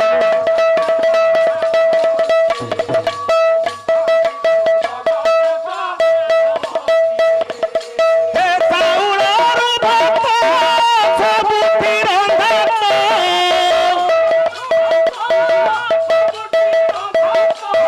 ଭାତରୁ ଚାଉଳ ଯେଉଁଠି ହୁଏ ମୋ ମିତଣିଲୋ ଜଗନ୍ନାଥ ଧାମ ସିଏ ମୋ ମିତଣିଲୋ ଜଗନ୍ନାଥ ଧାମ ସିଏ ମୋ ମିତଣି ଜଗନ୍ନାଥ ଧାମ ସିଏ ମୋ ମିତଣିଲୋ ଜଗନ୍ନାଥ ଧାମ ସିଏ ବ୍ରାହ୍ମଣ ବ୍ରାହ୍ମଣୀ ଆଜ୍ଞା ହେଲେ ଏକାକାର ମୋ ମିତଣିଲୋ ଜଗନ୍ନାଥ ଧାମ ସିଏ ଗର୍ଭସ୍ଥ ଜନ୍ମ ହେଲା ଏକଇ କୁମାର ମୋ ମିତଣିଲୋ ଜଗନ୍ନାଥ ଧାମ ସିଏ କାନ୍ଦିବ ଧନୁ ଧରି ପଳା ଜଗି ଶ୍ରୀ ଅର୍ଜୁନ ମିତଣିଲୋ ଜଗନ୍ନାଥ ଧାମ ସିଏ ସରବାଡ଼ କରିଦେଲା ଗର୍ଭସ୍ଥ ଶିଶୁର ପ୍ରଯତ୍ନର ସ୍ଥାନ ମୋ ମିତଣିଲୋ ଜଗନ୍ନାଥ ଅର୍ଜୁନ ଜଗିଛି ବ୍ରାହ୍ମଣୀ ଗର୍ଭ କଷ୍ଟ ପାଉଛି ପିଲାଟେ ଜନ୍ମ ହବ 8ଟା ପିଲା ମରିଯାଇଛନ୍ତି ରହ ମୋ କଣ 9ଟା ହଉଛି କାରଣ 9ଟା କଣ୍ଟୁନି 8ଟା ମରିଛନ୍ତି ଇଏ 9 ନମ୍ବର ପିଲା ଜନ୍ମ ହବ ତୃତୀୟ ପାଣ୍ଡବ ଅର୍ଜୁନ ସର ମାରିକି ସେ ଘର ଯାକ ସର ଛାଇଦେଲା କହିଲା ଯମ ଯେମିତି ଆସିପାରିବନି କିନ୍ତୁ ଜନ୍ମ ହେଲା ମାତ୍ରେ ବ୍ରାହ୍ମଣୀର ପୁଅଟି ମରିଲା ପ୍ରିୟ ପାଣ୍ଡବ ରଖି ନ ପାରିଲା। 9 ନମ୍ବର ପିଲାଟା ଜନ୍ମ ହେଇଛି, ସେଟା ଜନ୍ମ ହଉ ହଉ କୁଆଁ କୁଆଁ କହିବା ପୂର୍ବରୁ ମଲା। 9 ନମ୍ବର ପିଲା ମଲା, ପିଲାଟାକୁ ଧରିଛି ବ୍ରାହ୍ମଣ, ଚାଲିଲା ଦ୍ୱାରକା। କୃଷ୍ଣ ବସିଛନ୍ତି ସିଂହାସନରେ, କହିଲେ ଆରେ ବେଇମାନ, ତତେ ଖାଲି କାହିଁକି ଡାକିବି? ଖାଲି ଡାକିବି କେତେ ମୋ ପାଣ୍ଡବ ସଖା। ଖାଇ ଖାଇ ଗୋପ କୁମ୍ଭ ଶୁଖାଇଲା। ତମେ ପର ଘର ପୋଷା, ତମେ ପର ଘର ପୋଷା। ଇଏ ଲୋକ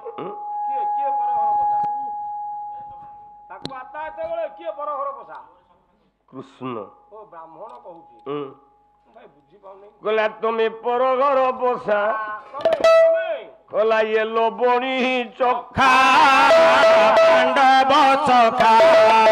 ଖାଲି ଡାକିବି କେତେ, ଖାଲି ଡାକିବି କେତେ ପାଣ୍ଡବ ସଖା।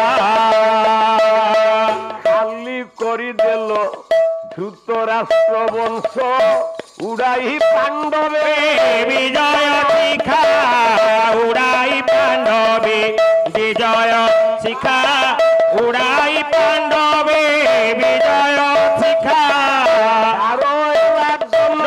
ସାରଙ୍ଗ ଧର ଏ ଖାର ହେଲା ତନୁ, ସାରଙ୍ଗ ଧର ଏ ଦେବଟି ଦେଖା ପାଣ୍ଡବ ସଖା। ଖାଲି ଡାକିବି କେତେ, ଖାଲି ଗାଳି କଲା ବ୍ରାହ୍ମଣ। ଅର୍ଜୁନ ତ ନିୟମ କରିଛି, ତୋ ପିଲାକୁ ଯଦି ନ ବଞ୍ଚେଇ ପାରିବି ମୁଁ ନିଜେ ଆତ୍ମହତ୍ୟା କରିବି। ବ୍ରାହ୍ମଣ ବ୍ରାହ୍ମଣୀ ଧରିଛନ୍ତି ମଲା ଛୁଆକୁ। ଅର୍ଜୁନ ଗାଣ୍ଡିବ ଧନୁକୁ ତଳେ ଥୋଇଦେଲା, କହିଲା ଯାଉଛି ମୁଁ ମରିବି। ଚିତା ଅଗ୍ନି ଜଳା ଯାଉଛି। ତୃତୀୟ ପାଣ୍ଡବ ଅର୍ଜୁନ ନିଆଁ ଭିତରେ ପଶିଲେ ମରିବ। ଡାକିଦେଲେ ଭଗବାନ କୃଷ୍ଣ, କହିଲେ ଏଇ ସଖା ରହିଯା, ରହିଯା ସଖା। କୁଆଡେ ଯାଉଛ? ମରିବି। କାହିଁକି ମରିବ? ଆଉ ଜୀବନ ରଖିକି ଲାଭ କଣ? ବ୍ରାହ୍ମଣ ପାଖେ ସତ୍ୟ କରିଦେଲି, ତା ପିଲା ବଞ୍ଚେଇବାକୁ ପାରିଲିନି, ଯେତେବେଳେ ମରିବି ଆଉ ସଖା ସୁସାଇଡ୍ କରିଦେବି। ଏ ବ୍ରାହ୍ମଣ ପିଲା କେମିତି ବଞ୍ଚିବ ସେ କଥା ବିଚାରଟା ମୋର। ତମେ ବସ ନନ୍ଦିଘୋଷ ରଥ ଉପରେ। ବଞ୍ଚେଇବଟି ତମେ? ଭଗବାନ କୃଷ୍ଣ ହେଲେ ସାରଥୀ, ହେଲା ଅର୍ଜୁନ ବସିଛି, ରଥ ଚାଲିଲା। ବେଶ କହିଲା ଅତଳ ବିତଳ ସୁତଳ ଯେ ତଳା ତଳ, ରଥାତଳ ମହିତଳ ସପ୍ତମ ପାତାଳ। 7ଟା ପାତାଳପୁରକୁ ଭେଦିଲା ରଥ। ଉଡି ଉଡି ଯାଉଛି ପାତାଳରୁ ସ୍ୱର୍ଗକୁ ଯିବ। ଭୂଲୋକ ଭୁବଲୋକ ସ୍ୱର୍ଲୋକ ମାନ, ଲୋକ ତପଲୋକ ଜନଲୋକ ଏ ପ୍ରମାଣ। ସତ୍ୟ ଲୋକ ଭେଦି ଦେବେ ନନ୍ଦୀ ଘୋଷ ଗଲା। ବ୍ରହ୍ମାଣ୍ଡ ଧବଳ ଦିଶିଲା। ଅର୍ଜୁନ ଯାଉଛି, ରଥ ଉପରେ ବସିଛି, ଭଗବାନ କୃଷ୍ଣ ଚଲଉଛନ୍ତି। ସପ୍ତ ପାତାଳ ଗଲା, ସପ୍ତ ମର୍ତ୍ୟ ଲୋକ ଗଲା, ସପ୍ତ ସ୍ୱର୍ଗରେ ଗଲା ବେଳେ ଯେତେବେଳେ ସତ୍ୟ ଲୋକରେ ପହଞ୍ଚିଲା, ସତ୍ୟର ରଙ୍ଗଟି କଣ ଆଜ୍ଞା? ନା ସତ୍ୟର ରଙ୍ଗଟି ହଉଛି ଧଳା। ଧଳା ରଙ୍ଗଟି ହଉଛି ସର୍ବଶ୍ରେଷ୍ଠ। ଏଥିପାଇଁ ଆପଣ ମାନେ କହନ୍ତିନି ଧଳା ସାର୍ଟ ଜେଣ୍ଟିଲ କଲର, କହନ୍ତିନି ଧଳା ରଙ୍ଗ ଜେଣ୍ଟିଲ କଲର। କାହିଁକି ନା ଧଳାଟି ସତ୍ୟ। ରଥ ଯାଉଛି, 7 ସମୁଦ୍ରର ଫେନିଳ ଲହରୀ ଧଳା। ବିଶାଳମୟ ଗୃହ ହେଇଛି, ସେ ଗୃହ ଦେଖିବା ପାଇଁ ଧଳା। କେମିତି ଧଳା? ନା ଇନ୍ଦ୍ରର ବଜ୍ର ପ୍ରାୟ ଧଳା। ଇନ୍ଦ୍ରର ବଜ୍ରଟା କେମିତିଆ? ଆଉ ସେ ଯୋଉ ପ୍ରାଚୀରୀ ଦେଇ କୃଷ୍ଣ ଅର୍ଜୁନକୁ ନେଇକି କାହା ପାଖକୁ ଯାଉଛନ୍ତି ତା ଘରଟା ଦେଖିବାକୁ କେମିତିଆ। ମୁଁ ଗୋଟିଏ ପଦ ଗାଉଛି, ଦ୍ୱାରକା କଟକ ବର୍ଣ୍ଣନା କରୁଥିଲେ ପାଲା ବାଲା, ମୁଁ ଗୋଟିଏ ପଦ ଗାଉଛି। ଯଦୁମଣି ମହାପାତ୍ର ପ୍ରବନ୍ଧ ପୂର୍ଣ୍ଣଚନ୍ଦ୍ର କହିଲା ଶତ କୋଟି ଶତ କୋଟି ଗୁଣେ ଶତ କୋଟି ଶତ କୋଟି ଗୁଣେ ବଳିଛି ପାଶାରେ ବଳି ବଳିଷ୍ଠ ହୋଇବା ପାଶାରେ ଘଟଣା ହୋଇଛି ଯୁଗ ପ୍ରକାର ରୁଚି ତୋର ସୂଚି କମନି କର ହେ ତାକ ବାଟ ବାଟ ଭନି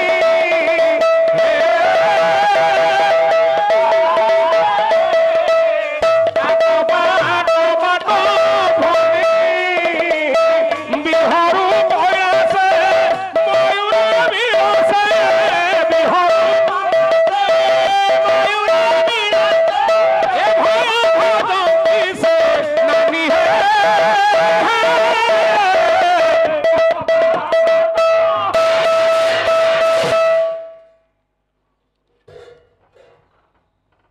ଅନେଇ ଦଉଛନ୍ତି ସବୁ ଧଳା ଦେଖାଯାଉଛି। ଅର୍ଜୁନ ବସିକି ଯାଉଛି, କୃଷ୍ଣ ରଥ ଚଲଉଛନ୍ତି। ଦେଖିଦେଲେ ଗୋଟେ ବିଶାଳ ନାଗ ସାପଟେ।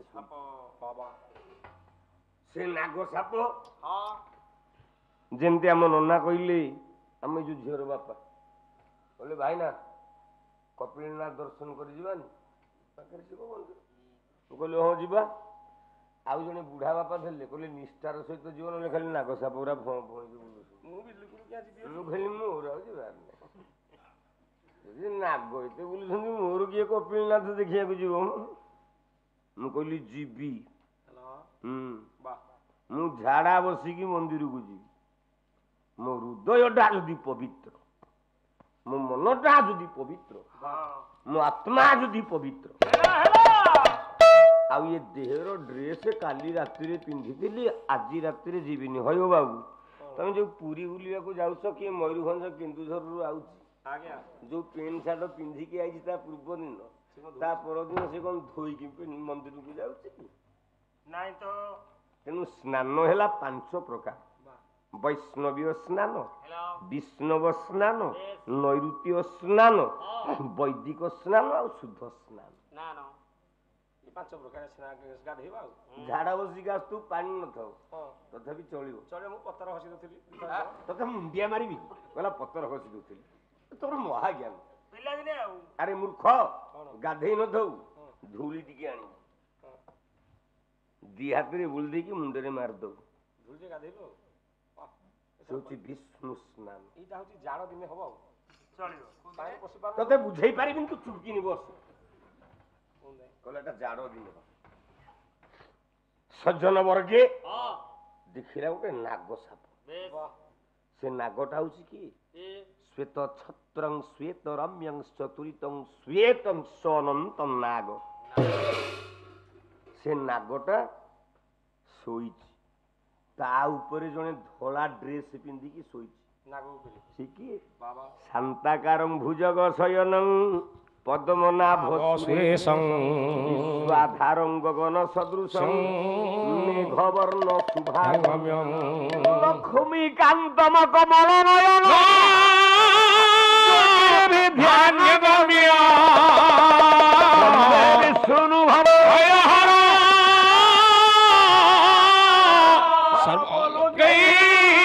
ନାଥ।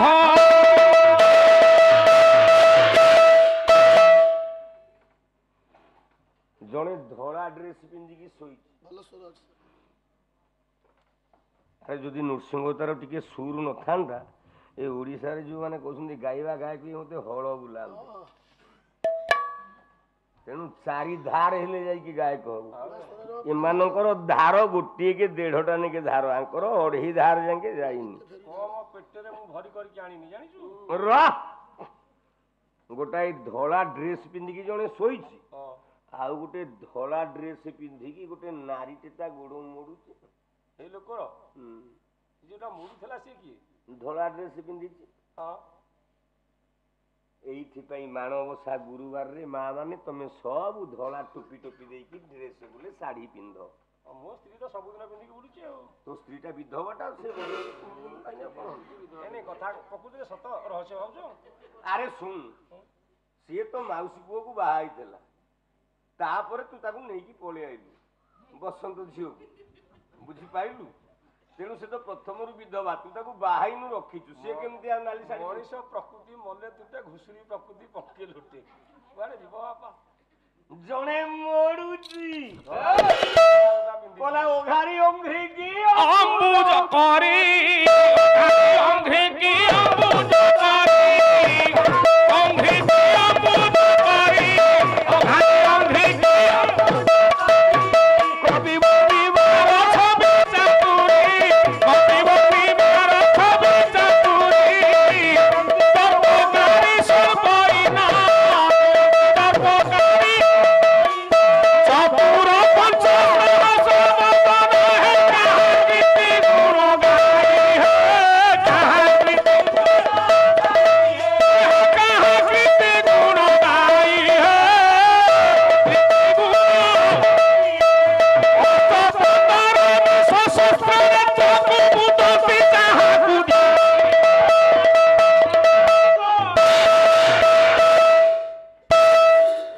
କାହିଁ ଗୋଟାକୁ ବାରମ୍ବାର ଚୁପୁଛୁ?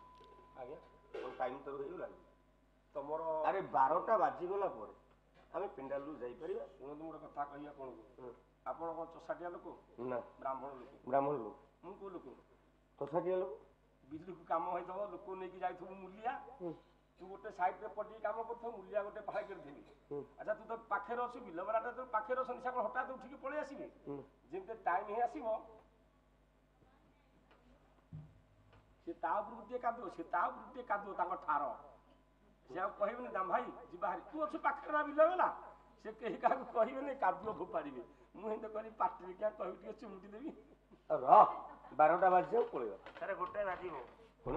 10 ମିନିଟ୍ ଅଛି ଆଉ। ଆରେ ସମୟ କୁଆଡ଼େ ଯାଉଛି? ଗୋଟେ ଆସିକି ବାଜିଲାଣି। ହଉ ହଉ ହଉ ରହ, ପାଟି କରନି ପାଟି କରନି। ମୁଁ କ'ଣ କରିବି? ଶ୍ରୋତା ମାନେ ସିନା ପଳାନ୍ତି, ଯଦି ଆମେ ପାଲଟା ଭାଙ୍ଗି ଯାଇକି ଟିକେ ଖାଇକି ଶୋଇ ପଡ଼ିବୁ। ଆଉ ଶ୍ରୋତା ତ ଯାଉନାହାନ୍ତି, ମୁଁ କ'ଣ କରିବି? ପଇସା ଗୁଡ଼ା ବୋପା ଥୋଇଛି।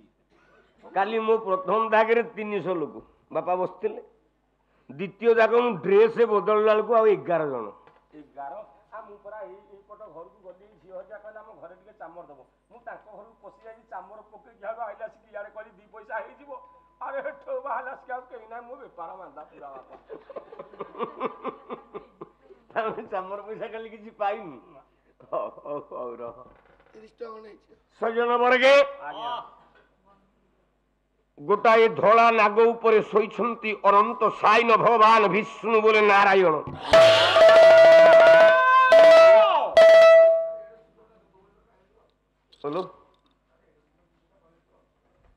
ଅର୍ଥଟା କହିବି?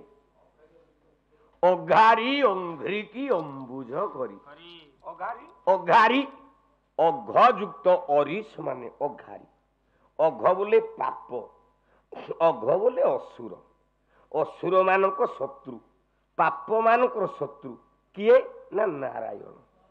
ଅଙ୍ଘ୍ରିକି ନାରାୟଣଙ୍କ ଅଙ୍ଘ୍ରି ବୋଲେ ପାଦ। ବଢିଆ ପ୍ରଶ୍ନଟେ ପଚାରିଛନ୍ତି। ନାରାୟଣ ପାଦକୁ ସମସ୍ତେ ଅମ୍ବୁଜ କହନ୍ତି ବୋଲେ ପଦ୍ମ କହନ୍ତି। ଆଚ୍ଛା ନାରାୟଣ ପାଦ କାହିଁକି ପଦ୍ମ ହବ? କଣ ନାରାୟଣଙ୍କର ପାଦ କେବଳ ପଦ୍ମ? ତାଙ୍କ ଚୁଟି ପଦ୍ମ, ମୁଣ୍ଡ ପଦ୍ମ, ଆଖି ପଦ୍ମ, ନାକ ପଦ୍ମ, ପାଟି ପଦ୍ମ, ଛାତି ପଦ୍ମ, ପେଟ ପଦ୍ମ, ପାଦ ପଦ୍ମ, ସବୁ ପଦ୍ମ। ତାର ସବୁ ପଦ୍ମ। ଆଉ ଗୋଟିଏ ପଦ ଗାଇ ଦଉଛି। ଆପଣଙ୍କର ଢେଙ୍କାନାଳ ଜିଲ୍ଲାର ପୁଅ ଦୀନକୃଷ୍ଣ ଦାସ ବହିଉଛି ରସ କଲ୍ଲୋଳ। କଲାରେ କମଳ ନୟନ କମଳ କରରେ, କମଳ ନୟନ କମଳ କର ରେ କମଳ ତୋଳନ୍ତି ସାଧୀରେ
ପାଦ ପଦ୍ମ କହେ ଛବି ବର୍ଣ୍ଣିବାର କବି ଚାତୁରୀ କବି ଅପାରେ କାବ୍ୟ ସମ୍ଭାରେ କବିରେବ ପ୍ରଜାପତି କବି ହଉଛନ୍ତି ଗୋଟିଏ ଦ୍ୱିତୀୟ ବ୍ରହ୍ମା ସେ ଯାହାକୁ ଚିନ୍ତା କରିବେ କବି ମାନେ ତାହାକୁ ତୁଳନା କରି ଗୋଟେ ନୂଆ ସୃଷ୍ଟି ତିଆରି କରିଦେବେ ଛବି ବର୍ଣ୍ଣିବାର କବି ଚାତୁରୀ ବିରଞ୍ଚି ଦର୍ପକାରୀ ସରପଇନ ବିରଞ୍ଚି ବୋଲେ ବ୍ରହ୍ମା ବ୍ରହ୍ମାର ଦର୍ପ ବୋଲେ ଗର୍ଭକୁ ଭାଙ୍ଗିଦେଲେ କିଏ ନା ଶଙ୍କର ଭଗବାନ ଜାବୁଡାଟିଏ ମାଇଲେ ଶିବ ଗୋଟେ ମୁଣ୍ଡ ଛିଣ୍ଡିଲା ବିରଞ୍ଚି ହେଲେ ବ୍ରହ୍ମା ଦର୍ପକାରୀ ହେଲେ ଶିବ ସର୍ପ ଇନ ସର୍ପ ବୋଲେ ସାପ ମାନଙ୍କ ଭିତରେ ଇନ ବୋଲେ ଶ୍ରେଷ୍ଠ ରାଜା କିଏ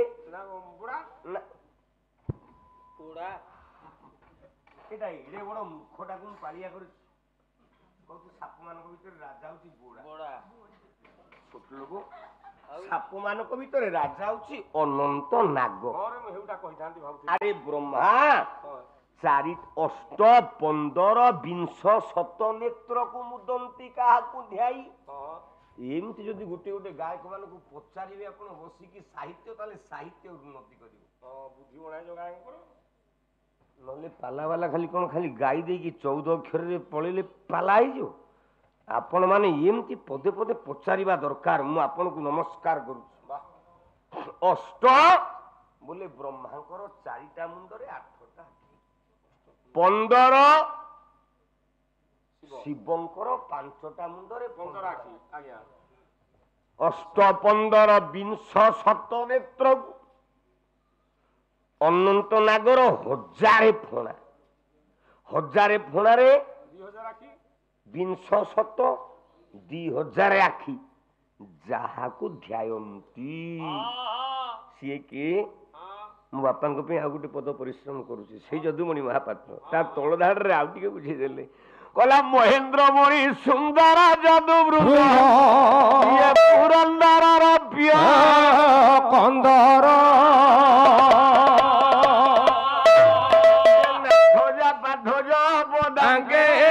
ପକାନ୍ତି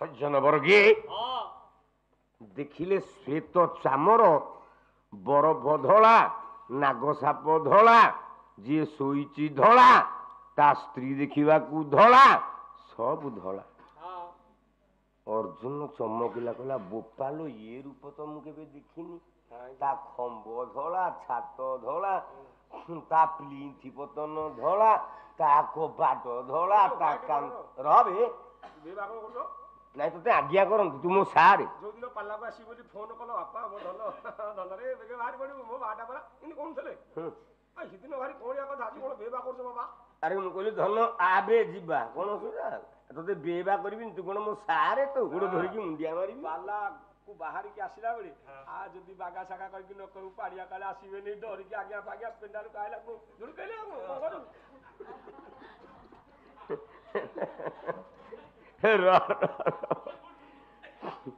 ମୁଣ୍ଡିଆଟିଏ ମାରିଲା ଅର୍ଜୁନ ଭଗବାନ କୃଷ୍ଣ ଥାନ୍ତି ସେ ସ୍ୱୟଂ ହେଲେ ନିରାକାର ବ୍ରହ୍ମ ବିଷ୍ଣୁ ଡାକିଲେ କୃଷ୍ଣ ନା ପ୍ରଭୁ ନା ତୁମକୁ ପଠେଇଛି ଜନ୍ମ ହେଲ ବନ୍ଦିଶାଳରେ ଗୋପପୁରରେ ବଢିଲ କଂସ ବିନାଶ କଲ ଇତ୍ୟାଦି ପ୍ରତ୍ୟେକ କର୍ମ ସୁଚାରୁ ରୂପେ କରିଛ ଅର୍ଜୁନ ହଉଛି ଦିତି କୃଷ୍ଣ ଏ ଅର୍ଜୁନ ଡାକେ ନା ଅର୍ଜୁନ ଟା ହଉଛି ସୂର୍ଯ୍ୟର ତନୟ ବାଳି ପେ ଆପଣ ମାନଙ୍କର ଇନ୍ଦ୍ରର ପୁଅ ହଉଛି ଇନ୍ଦ୍ରର ପୁଅ ଅର୍ଜୁନ ସୂର୍ଯ୍ୟର ପୁଅ ହଉଛି ବାଳି ଇଏ ଇନ୍ଦ୍ରର ତନୟ, ତମର ଆଉ ମର୍ତ୍ତ୍ୟରେ ବେଶୀ ଦିନ ରହିବା ଆବଶ୍ୟକତା ନାହିଁ।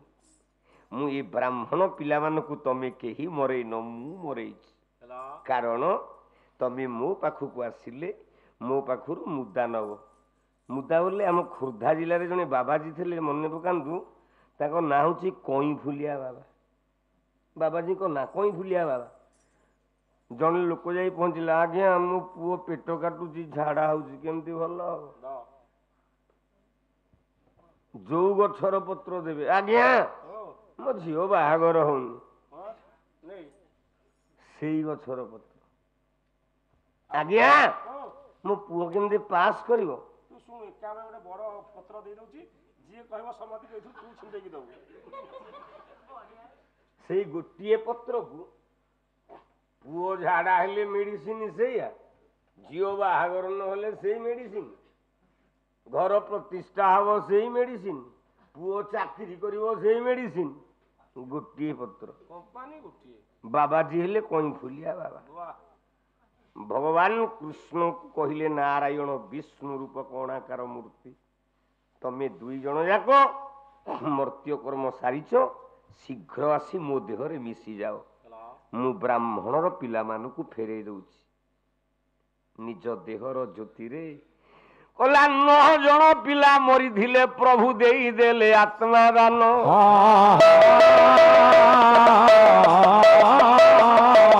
ନିରାକାର ବିଷ୍ଣୁ କଲ୍ୟାଣରେ ନବ ପୁତ୍ର ପାଇଲେ ଜୀବନ। 9 ଜଣ ଯାକ ପୁଅ ନିରାକାର ବିଷ୍ଣୁଙ୍କ ଶରୀରରୁ ବାହାରିବା ଜ୍ୟୋତିରେ 9 ଜଣ ଯାକ ପୁଅ ବଞ୍ଚିଲେ, ବ୍ରାହ୍ମଣ ବ୍ରାହ୍ମଣୀ ସୁଖୀ ହେଲେ, କୃଷ୍ଣଙ୍କର ଚୈତ୍ର ଗାନ କଲେ, ଅର୍ଜୁନକୁ ଧନ୍ୟ ଧନ୍ୟ କଲେ। ଆଉ ଅଳ୍ପ ଦିନ ପରେ କୃଷ୍ଣ ଅର୍ଜୁନ ଯେ ମିଳିଲେ, ତାଙ୍କ ଦେହରେ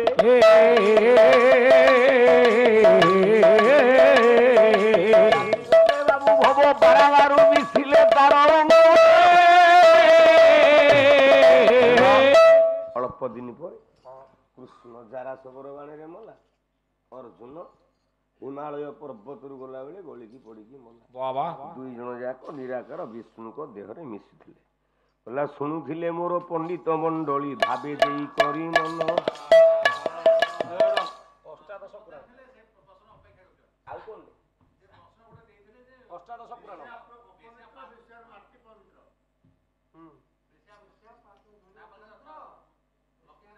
ନ କହିଲେ ମୁଁ ପଇସା କରିଥିବ। ଆଚ୍ଛା ସିଏ ତ ମୁଁ ଯାହା ଦଉଛି ସିଏ କହୁନାହାନ୍ତି। ହଉ ମୋ ବାପା ମାନେ ପଚାରୁଛନ୍ତି, ମୋ ମନ ଦୁଃଖ ନାଇଁ ନାଇଁ, ମୋ ବାପା ମାନେ ପଚାରୁଛନ୍ତି, ମନ ଦୁଃଖ ନାହିଁ, ମୁଁ ତ ମଜାରେ କହିଛି। ବାପା ବାପା ଡାକିଲା ବେଳେ ହଉ କରୁନା। ହଁ କଣ ସୁଧା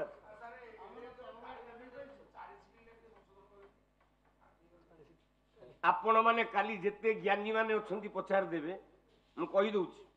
ଗୋଟେ ଭାରର ଓଜନ 12 କେଜି 240 ଗ୍ରାମ। କଖାରୁ ଅମକ ଲୋକ ଅମକ ଘରକୁ 2 ଭାରେ କଖାରୁ ଆଣିଥିଲେ।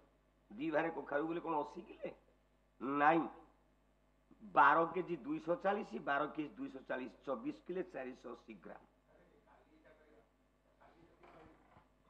ଆଜି କହୁଛି କାଲି କହିବେ, 8 ଦିନ ପରେ ଶାସ୍ତ୍ର ପ୍ରମାଣ ଦେଇକି କହିଛି। ସଂସ୍କୃତ ମହାଭାରତ ମୁଁ ଦେଖୁଛି, ଯୋଉ ବଳଦଟା ବେଶୀ ଚାଲିବ ତା ପିଛାକୁ ସେତିକି 5 ଜଣ।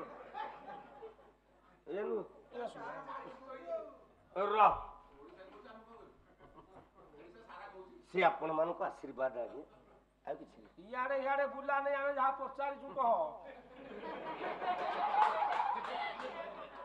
ଆରେ ଚଣ୍ଡାଳ, ବେଶ୍ୟା ହଉଛି ଜଗତର ନିର୍ଣ୍ଣାୟକ ନାରୀ। ଶୁଣ, ବେଶ୍ୟା ଦ୍ୱାରକୁ ଗଲେ ଆମେ କାହିଁକି ଘର ପ୍ରତିଷ୍ଠା ଇତ୍ୟାଦି କଲେ ବେଶ୍ୟା ଦ୍ୱାରରୁ ମାଟି ଆଣେ? ତା ଘର ଭିତରୁ ଆଣୁ କି? ତା ଘର ଭିତରୁ ନୁହଁ, ତା ଦ୍ୱାରରୁ ଆଣୁ। ତାର କାରଣ ବେଶ୍ୟା ନାହିଁ ତ ଜଗତ ନାହିଁ। ଜଗତକୁ ବଞ୍ଚେଇଛି ବେଶ୍ୟା। ଭୁବନେଶ୍ୱରରେ ଯଦି ମାଳି ସାହି ନଥାନ୍ତା, ଆଜିକାଲି ଯୋଉ ନିରୁପମା, ଯୋଉ ସବୁ ଝିଅ ପିଲା ମମିନା, ବବିନା ଇତ୍ୟାଦି ଯେତେ ବଳାତ୍କାର ହଉଛନ୍ତି, ଆଉ 20 ଗୁଣ ବଢିଯାଆନ୍ତା। ବେଶ୍ୟା ଯୋଗୁ ଜଗତ ରକ୍ଷଣଶୀଳ ଅବସ୍ଥାରେ ଅଛି। ସତ୍ୟରେ 8ଟା ବେଶ୍ୟା ଉର୍ବଶୀ ରମ୍ଭା ମୀନା ଇତ୍ୟାଦି 8 ବେଶ୍ୟା ଯୋଉ ଜଗତ ରକ୍ଷା ହେଇଛି ସତ୍ୟରେ। ତ୍ରେତୟା ଯୁଗରେ ଗୋଟେ ବେଶ୍ୟା ଯୋଗୁ ରାମ ଜନ୍ମ ହେଲା। ସେ ବେଶ୍ୟାଟା କି ନା ହଉଛି ଜରଦା ବେଶ୍ୟା। ଦ୍ୱାପର ଯୁଗରେ ଗୋଟେ ବେଶ୍ୟା ଯୋଗୁ ଭଗବାନ କୃଷ୍ଣ ଭଗବାନ ହେଲେ। ସେ ବେଶ୍ୟାଟା କିଏ ନା ହଉଛି କଳି ଯୁଗରେ ଗୋଟେ ବେଶ୍ୟା। ତାକୁ କାଲି ଆଲୋଚନା କରିବା ସମତ ନାହିଁ। ମୁଁ କହିଦେବି ସେ ବେଶ୍ୟା ନା କଳି ଯୁଗରେ ଗାୟକ ନୃସିଂହ ହୋତା ବେଶ୍ୟା ଆବୃତ୍ତି କରୁଛନ୍ତି। କଣ ମୁଁ ଭୁଲ କହିଛି? ଗାୟକ ଯୁବ ସମ୍ରାଟ ନୃସିଂହ ହୋତା ବେଶୀ ଆବୃତ୍ତି କରୁଛନ୍ତି। ତା ଅର୍ଥ କଣ କହିବ? ବୁଦ୍ଧି ଛତା ମେଣ୍ଟ କରିଦେବି ମୁଁ ଚୋଟିଆ ପାଳିଆ। ଓ ବେଶୀ ଆବୃତ୍ତି କରୁଛନ୍ତି। ଓ ବେଶୀ ଆବୃତ୍ତି କରୁଛି। କଳି ଯୁଗରେ ଗୋଟିଏ ବେଶ୍ୟା ଜଗନ୍ନାଥ ସଂସ୍କୃତିରେ ନାଁ ଅଛି ଚଞ୍ଚଳା ବେଶ୍ୟା। ତାକୁ ଆସନ୍ତା କାଲି ଦେଖିବା। ଜଗନ୍ନାଥ ସଂସ୍କୃତି ଆସନ୍ତା କାଲି ଜଗନ୍ନାଥ ସଂସ୍କୃତି ଭିତରେ ଆଲୋଚନା କରିବା। ଆଉ କଳି ଯୁଗରେ ଯୋଉ ମାମୁଁ ଭଣଜା ବଂଶ ବୁଡି ଥିଲା ସେଇ ବଂଶ ଗୋଟିକ ଯେ ମାମୁଁ ଗୋଟିକର ନାମ ଚୋଡ ଗଙ୍ଗ ଦେବ।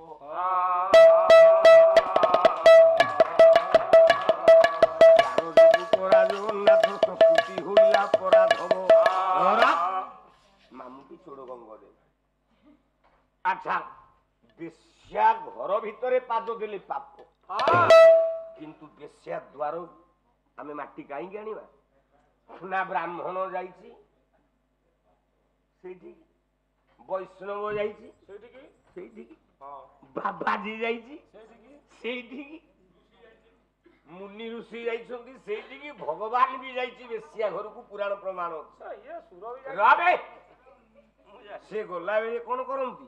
ବେଶ୍ୟା ଦ୍ୱାରରେ ପାଦୁକା ବୋଲେ ଚପଲ ଥୋଇକି ଘର ଭିତରକୁ ଯାଆନ୍ତି ନା। ଯେହେତୁ ଏ ଅଷ୍ଟ ପଣ୍ଡିତ ମାନଙ୍କର ପ୍ରତ୍ୟେକ ମଣିଷ ମାନଙ୍କର ପାଦ ଧୂଳିଟା ସେଇଠି ଥାଏ। ସେଇ ପାଦ ଧୂଳି ଗୋଟି ଅଟେ ପୁଣ୍ୟର କାରଣ।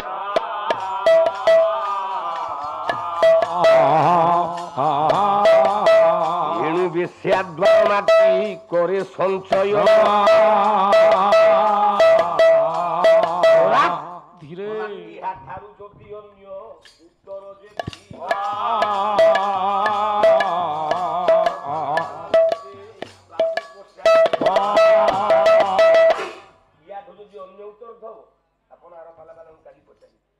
ଶାସ୍ତ୍ରୀୟ ମତ ଦେଇକି କହିବେ, ନହେଲେ କଥାକୁ ମୁଁ ଗ୍ରହଣ କରିବିନି। କିନ୍ତୁ ଜଣେ ଖାଲି ବିଲରେ ବାଳୁଙ୍ଗା ପକଉଥବ ମୁଁ ଓପାଡୁଥିଲି ଆଉ। ଆପଣ କଣ ଜାଣିଛନ୍ତି? ଯିଏ ବଛାଳି ଭଲ, ଯିଏ ଭଲ ବଛାଳି ତାକୁ ଗାଁ ଯାକ ଲୋକ ପଛେ 50 ଟଙ୍କା ଅଧିକା ଦେବେ, ସେଇ ଲୋକଟା ଯାଆନ୍ତା। ତମେ ହେଇଆ ଆଉ। ହଉ ବୋଲ ଦିନ ଜନ ସିଂହ ସଂରକ୍ଷଣ ମହାବାହୁ ସାଗରେ ପୀର ଦରବାରେ, ସାଗରେ ପୀର ଦରବାରେ ଦୁଃଖ ଯାଉ।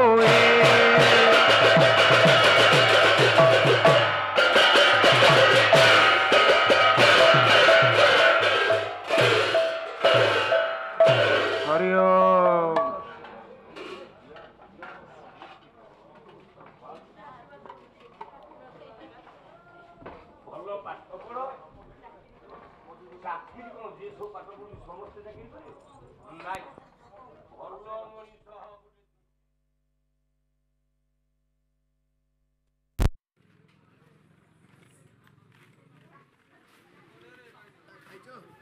ଖାଇକି ଆସିଲୁ?